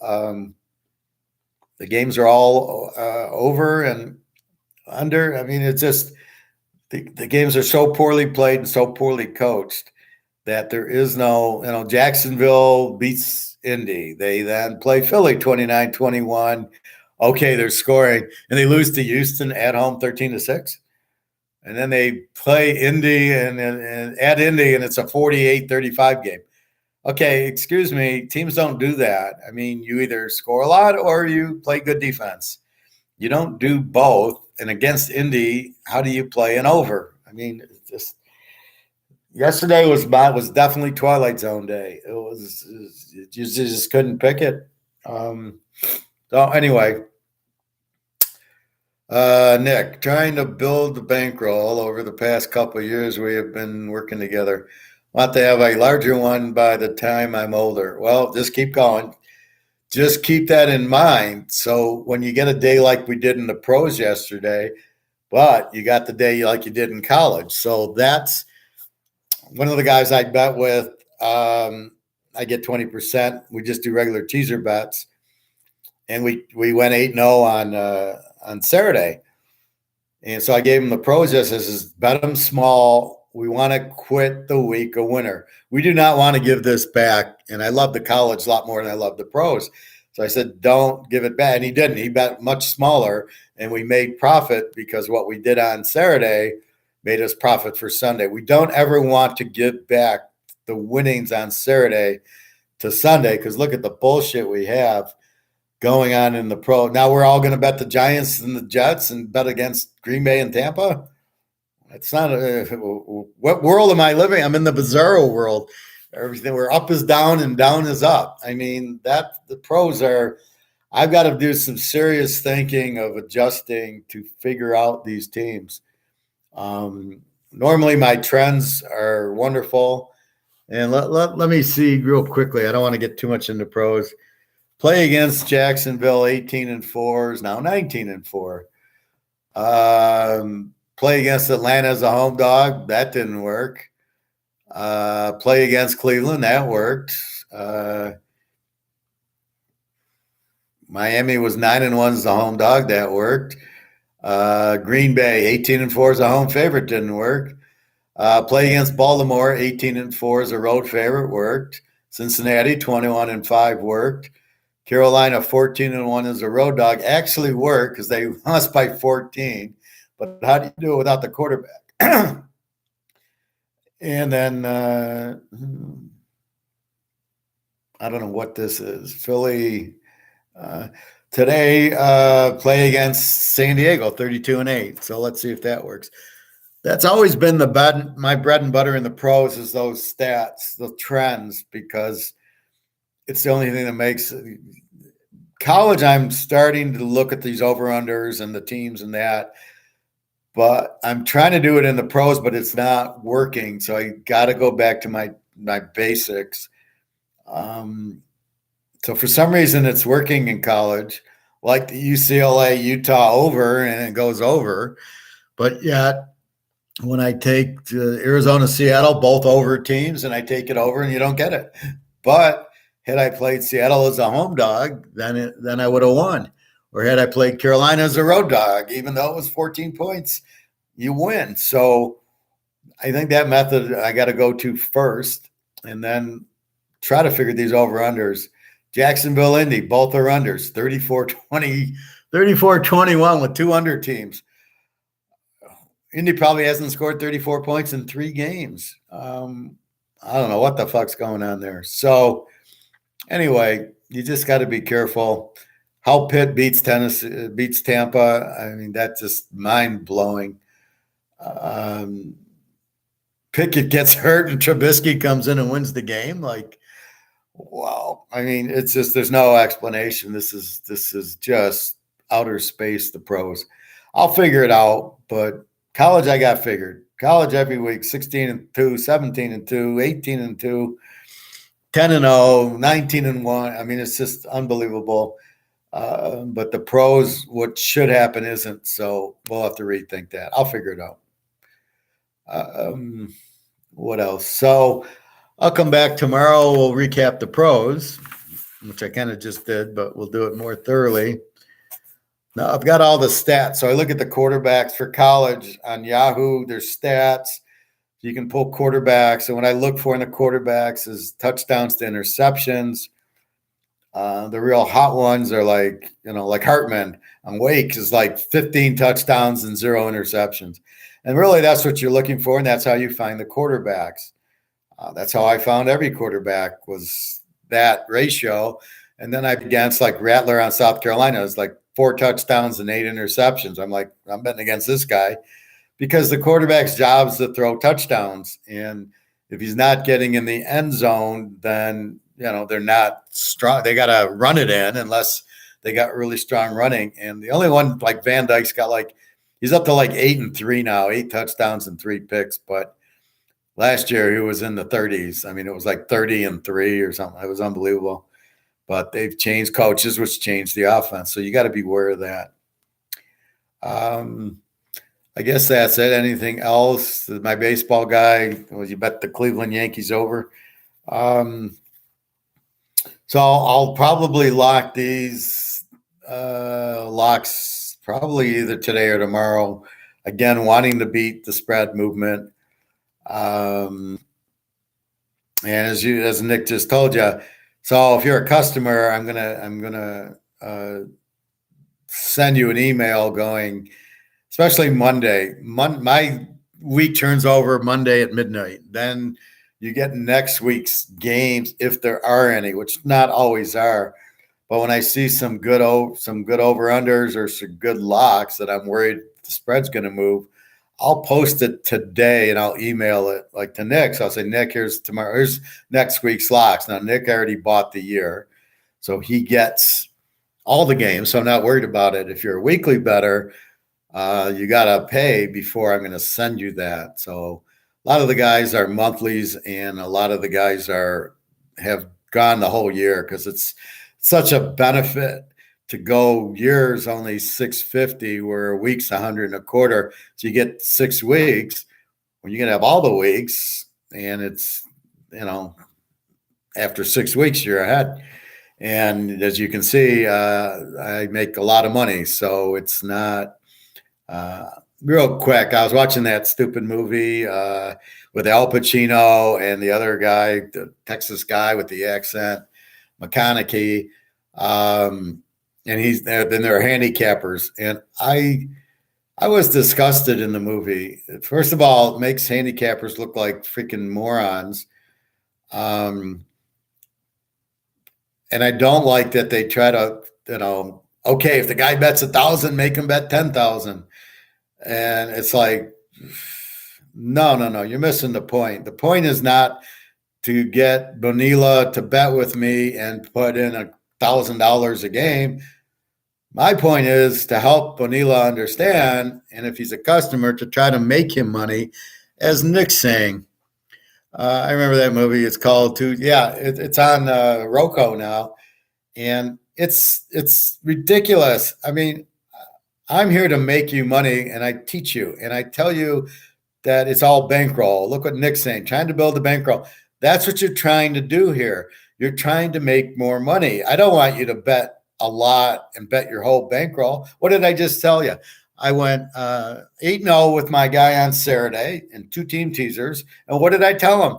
Don't bet it all back on Sunday. I want you to quit the week a winner. That's the key to any investment or bet, is to quit the week a winner, not to sit there. Okay, we won. We 8-0. Now I'm going to go 8-0 on Sunday. Fuck, Sunday sucked, but we won because we bet more on Saturday's games, and we quit the week a winner. Now we're winners. He's building his bankroll. That's the whole point of anything. Stocks, bonds, gold, anything that you do, you're trying to build your bankroll. You want your money to work for you. So now Nick has been winning, and as he wins, he can bet a little bit more and build the bankroll a little bit more. He watches, because I had a 25 unit lock, he should have bet more on that than the 21 unit locks I've been giving him, and it won, and he should add more to the bankroll. And that's the key to it. So that's how you gamble. And it's not even gambling. Well, it's kind of gambling, but so stocks, right? And that's the key to it, not to pressure sell people. And then the one guy called up crying, oh, I lost 380,000. I was going to get married. That's bullshit. That's what I don't like about movies like that, where the guy's crying. Well, then you're an idiot, because you should bet what you can afford to lose. And if you're up 100, 200, if you had 380 grand up, then what the fuck are you betting it all for and losing? You should bet you increase your bankroll and you never give it back. You're up 100 grand. You don't give it back. You go put it in gold like I did, but you don't. If I'm up, my story is my biggest piss off moment was in the late 70s. So I'm a young kid working at Farmer Jack's, betting $100 a game, not even needing Farmer Jack's for money because I was betting football. And it was a Saturday, and I hit 17 games. I win $1,700 on 17. I don't even know if I was playing teasers back then, because I don't know if I knew about them. But I'm at the grocery store, and I go out with my buddy, and we check the scores. And at that time, you had to call like 1-800, check the scores. And I hit everything. I couldn't believe it. Like normally, I lost the San Jose. I hit everything, every fucking game. And I'm up 1,700, and then I play Sunday, and I lose 900, and I end up 800 for the week, and I was depressed because I had given back 900, and I said, that's stupid. I was up 1,700. That's it. Forget about it. I shouldn't have played just a few $50 plays on Sunday, because I didn't care at that point if I won 700-800. It was a big week, so to hit every game and 17. So the lesson learned was just once you get up, just keep it. And the extra money it's far more painful to lose 800 than to lose 300 than to get it. Let's say I won every game and I got up 2,500. I was happy at 1,700. Now, in the 70s, 1,700 is like 17,000 is today, right? So to give back the 8 hurt far more than if I would have went up to 25, or even if I broke even. I had no desire to even play on Sunday, but the bets were already in. That was the most hurt, and I still won $900, and I was so depressed because I was up 1,700 when that was a lot of money back in the 70s. How about the movie called The Gambler? Okay, let's go into that one. James Caan. I want to do the James Caan one because I love the James Caan one. He made every mistake possible. The guy was an idiot. First of all, you have limits. When I go play poker down at MGM in Detroit, I take like $500 with me. That's the most I'm going to lose. I'm not going to go back in my bank. I'm not going to go back to the ATM. It's $500. Yeah, I know. I like the James Conn one better. It's a similar one. Um, oh, that's just an. I mean, real gamblers don't do that. A winner will limit, right? I will double down when if black hits and red hits, I'll keep playing them, but I don't double down on them waiting to hit. But I have a hard time watching. I don't like Mark Wahlberg in the first place, and I like the James Conn one. But in the James Conn one, he loses 55,000. It's the same plot, but I would never have lost it. He didn't limit it. Now the problem with the movie is they putting limits on them and they let them keep playing. Well, wait a minute. The mafia guys are like, okay, this is all you can bet, and then they let them keep betting. What was that about? So the moral of the story is you don't bet more than you can afford to lose. And even if you're addicted or not, you should be playing to win. And if you're playing, I teach how to win. So I limit everything. So if I go, like I said, I go play poker, the most I can do is lose 500. That's all I bring. If I lose the 500, I get up and I leave, and I'll come back the next day and take out another 5. And then I try to win 200-300. And if I win it, then it offsets the 500 I lost.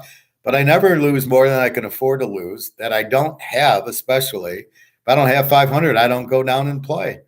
I bet what I can afford to lose, and it's not a killer. Even in football, if I lose a little, it's not a killer.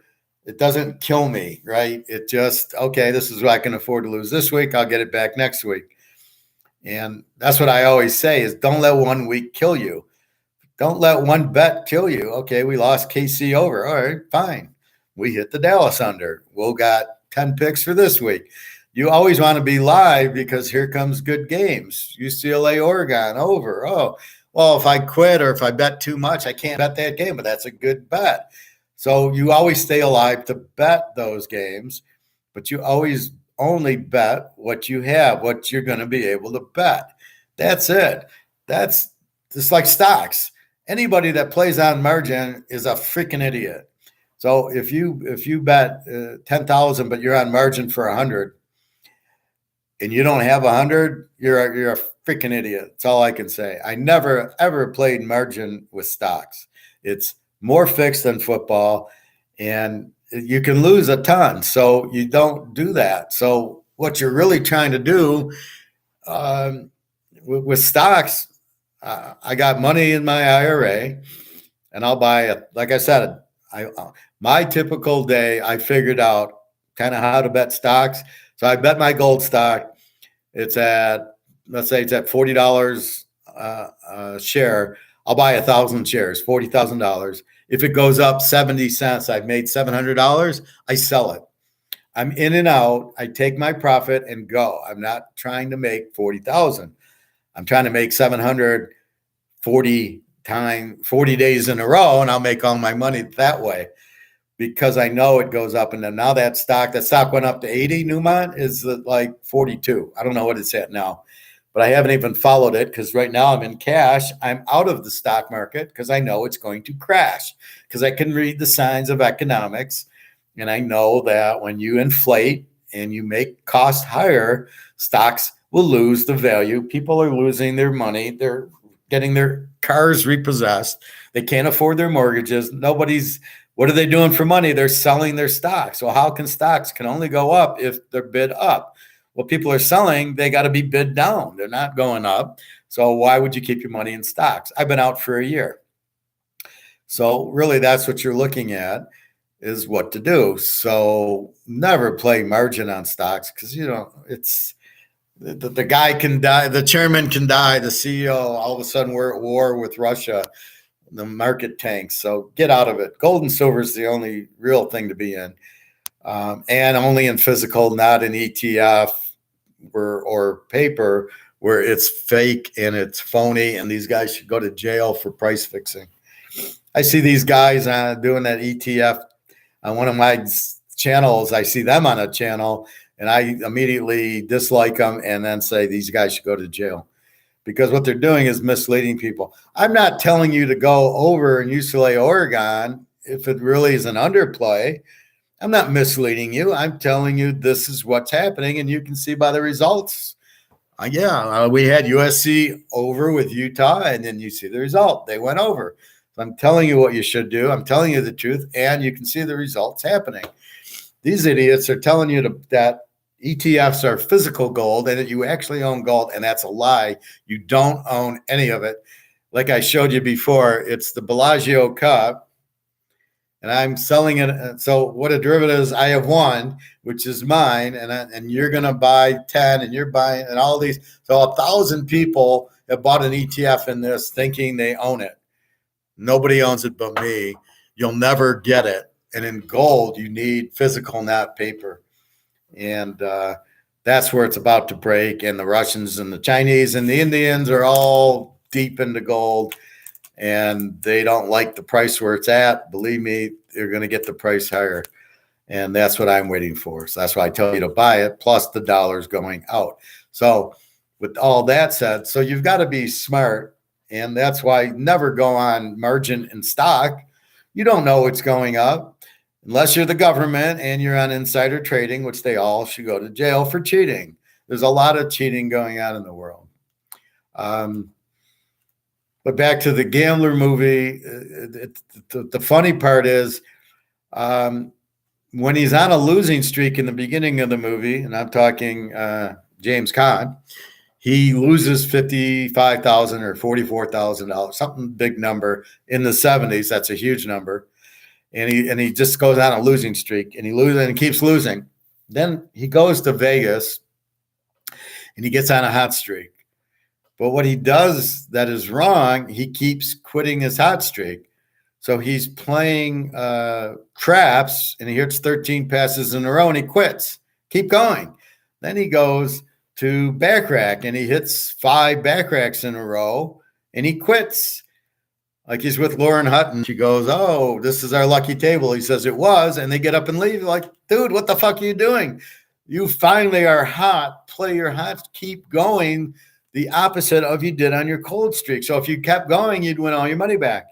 Then he goes and plays. So he plays craps. He plays that. He plays craps. He plays backrack. Then I think he goes and plays blackjack, and he's on fire in blackjack. He doubles down on 18, and he gets to 3, and he quits. Dude, what are you doing? You just fucking doubled down on 18. You got the 3. You got 21. You won.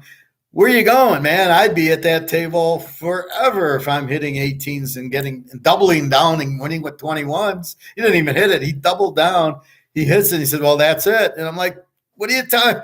No, you don't leave. You should never have left any of those 13 passes in a row. You're leaving a winner at backrack, and you're leaving a winner at blackjack. That's what you're waiting for. You're on your streak. What are you ending it for? And then, like an idiot, he goes and bets basketball and loses all the money back to basketball. Like, what the fuck are you? Who thinks like that? You're winning. You're cleaning up at, you're hot at the casino, which is very rare. Just keep going. That's how you're supposed to bet. When you're on your hot streak, you keep going. I was taught this when I was 21. I'm in Vegas. This is a total fluke. My uncle, professional gambler from Toronto, happened to be in Vegas the same time, a pure fluke. So I find out I'm playing blackjack. I don't know what I'm doing. I'm playing $2 a hand, and I'm winning a lot, but not winning anything. I'm winning a lot of hands, but I'm up $10. So he teaches me how to bet, and you start with 5, you take out $60, gives you 12 chances to catch a streak. I play $5 a hand. I start winning. I win 13 hands in a row. I'm playing $175 a hand, and I'm winning, and I win about $1,000. And I finally start losing. He says, "Okay, after a loss, you go back to $5, and then you walk away a winner. You always quit a winner." And that's really how I learned everything. So when you're on the hot streak, you ride it. And as soon as you lose, you're back to 5. So if I'm at roulette and I'm hanging red, I keep increasing my bet. I don't double it, I increase it. And when black finally hits, I go back to $5. If you can find a $5 roulette wheel, this is in the 80s. That's what you're doing. So that's how you gamble about everything: gold, silver, stocks, anything. You bet, you take your profit, you say thank you, then you kind of increase a little bit. And then when you lose, you go back down and you try to get on the hot streak. And that's life, right? So that's what we do in football. That's what I keep telling you. You build your bankroll. What does that mean? As we get hot, we increase the bet. Now, we had a bad Sunday, we decrease the bet. We lower it down a little bit. But since we're so hot in college, we probably keep college going. And then until I can figure out the pros, we got to be careful with the pros. I didn't play a lot in the pros. Whatever I did in the pros didn't work yesterday. I should have taken Frisco under, which would have won. And Seattle was a home dog, wins. KC is a home dog. Instead, I played the totals. Except for the total in the Niner game, I played the Niners. So it was whatever I should have done, I didn't do, which happens. But okay, fine. But that makes me work harder this week to figure out what the fuck to do in the pros. But college, we got down to a science. And so that's what you try to do. But you're trying to increase your bankroll, and then you bet a little bit more. And that's what you're trying to do on your hot streaks. You go from 10 to 20, then 25, and then 30. You don't go from 10 to 20 to 40 to 60, to 80. You don't double blind. You increase a little. So you take some money off the table because you want to win. You're playing to win. Most people don't. So this Mark Wahlberg is an idiot. If he doubled down, he doubles down on every single hand of blackjack and roulette. It's, first of all, you should never double down. And secondly, if you're winning, you don't double down because you want to make profit. If you're losing, you're out of your fucking mind because red can hit. So if you're playing roulette, red can hit 20 times in a row. So if you keep doubling down on black, because blacks do, which it isn't, you're just playing the streak. You're just sitting there without emotion going, red hit 3 times in a row. I'm going to play red. Oh, red hit again. I'm going to play red. Red hit again. You keep going. Black finally hits. You go back to $5, whatever your unit is. And now you either play black or you wait and see if red's coming. But whatever it is, you kind of lay away and wait for the next streak. I'll do that where if I play roulette or I play back rack, the player might hit 3-4 times. So we're playing back rack. So the player hits 3 times in a row. I start betting player, and then the bank wins. Okay, I stop betting and I wait to see the new streak. Okay, banks hit 3 times in a row. Now I'll play bank until it doesn't, and then I'll play. Now sometimes in back rack it goes bank player, bank player. All right, that's the streak. Bank 1, I'll play player. Player 1, I'll play bank. Whatever the streak is, you go with it. You don't go against it. That's the way you do it. So same thing in the stock market. Stocks falling. My biggest pet peeve with that bullshit is, it's down, I'm going to bet it because it'll go back up. Why is it down? And this is my favorite Bitcoin thing at poker. Well, I'm going to bet, are you in gold? No, I'm in Bitcoin. Why? Well, it went down. It's going to go back up. Why? Well, I can't give you an answer. Then what the fuck are you doing? You cannot, if something goes down, there's a reason it went down. And until you understand that reason, and until that reason changed, why would it go up? So therefore, why would you bet on it to go up when it isn't? Gold and silver, we're saying the reason is because the dollar's collapsing. It's losing value, and gold and silver are going to go up. It's being repressed. So we know it's not market. We know once that, it's like keeping the best analogy is keeping a water ball submerged underwater. Well, we know eventually you're going to let it up and it's going to shoot up. And that's what gold and silver are. So it's not really down for a reason. It's being manipulated down, and the manipulation is going to end. That's why we're buying it. That's why it's going up. We have a reason why it's low. We have a reason why it's going up. The inflation pushes the dollar price down, which forces the gold price up. We have our reason. It makes perfect sense. And gold and silver are cheap. We know they're going up, which makes even more sense. So now we run and buy and buy and buy. And that's all we can do because we're buying a $2,000 ounce of silver for $25 all day. That I'm not even really playing poker because I'm having just put my money in the silver and gold. Like why do anything else? It just doesn't make any sense. So that's really what you're trying to do. But that's all investing. That's everything. I'm in between jobs now. That's why I'm able to do this. And the guy it's like a company, and they're buying smaller companies to try to fix up an old house. So he's buying these companies to try to fix them up and thinks he'll make money. And I said to him, do you own any gold? So he lets me go. I said, do you own any gold? He says, no. I says, you're a freaking idiot. Well, he just let me go. And I go, this is your plan to buy these small companies and build them up and you'll make money on them? And he says, yeah. And I started laughing at him. I go, why don't you just buy gold and silver and go sit on a beach somewhere until it goes up? Why would you put millions of dollars into these small, stupid companies that you'll never make money on? Why do you need to sweat it out? Just buy gold and silver. If you're putting millions of dollars in, now I'm sure they don't have millions of dollars. They're bank loans. What he doesn't understand is the inflation and the economy, and the bank loans will be called back because the banks are going to be scared to get their money back. That's another economics lesson, which I will teach you. But the banks will call it out, won't loan them the money, take the credit down. All these companies will go bankrupt. He'll lose all this money. That all he had to do was buy gold and silver at these prices and put them in a safe and kick back and just wait maybe 6 months and he'll be a multi-millionaire. And that's all you got to. And then why go through all the stress of buying these stupid little companies? And I looked at him dead in the eye and I just laughed at him. I said, how much gold do you have? I said, you should be buying gold because you're going to be out of business within 6 months. When the recession and depression hit, your company's going to fold because it's a small company. They don't care about it. The bank will shut you down. You'll be out of business in 6 months anyway. And I just kind of laughed at him and walked out. And I just I couldn't believe what I'm hearing, that this idiot, this is the CFO and you're letting me go. I says, I'm the solution, not the problem. You don't know what you're doing. You should never have invested in this. This is the dumbest investment I've ever seen. And maybe in a strong economy, you can get away with it. Not when you have inflation and the whole world's at war and nobody wants the U.S. There's 55 countries off the U.S. dollar.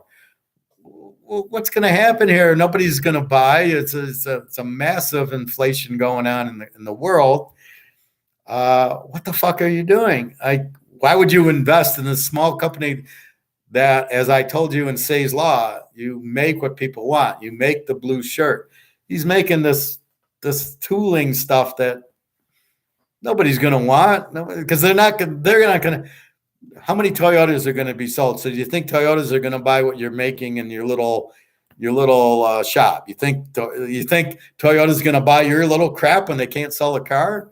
And he's selling mostly to car places. I said, do you think they're going to buy? They're not going to buy your shit. And it's not sold to like the pub. Like me and you aren't going to buy this. This is more for manufacturing. So I'm like, what the fuck are you doing? And I'm laughing at this guy as he's letting me go. And he said to me, I got bad news for you. And I said, no. The bad news is for you, not for me. I'm the professor. I just bought a lot of gold and silver. The bad news is you just let me go and you've got investments in this. You're just going to lose millions and millions of dollars. So I kind of got the last laugh there. Anyway, we're on 3 hours and 30 minutes and it's been fascinating, but I'll be back on tomorrow morning with more fun. We'll talk NFL and we can get into all these off subjects. Again, think of this as a class. Think of me as the professor with my master's in economics and finance, Austrian economics. So I actually know the real stuff, not the Keynesian bullshit socialist stuff. And I'm here to help and teach. So keep that in mind. Come with questions and comments. I want that. That's why I'm doing it live. I could do a half-hour video. Well, here's the college results. And, I don't know, but getting the interaction is much more important. And like now, Nick could say, hey, you send it out. He could email me that, but I'm right here. You can ask me the question. Plus, you can see me and talk to me. So you get a better value. I'm not a salesman. I'm not these idiots on Takes Two to Tango with Al Pacino, and I'm going to just pressure sell you.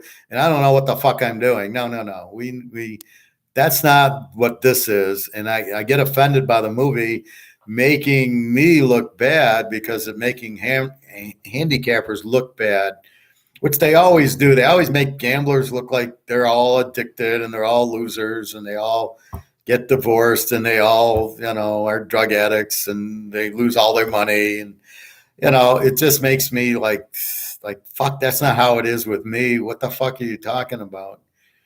What's your number, sir? www.teaserking.com. Go there. You'll get my email. I don't give out my number.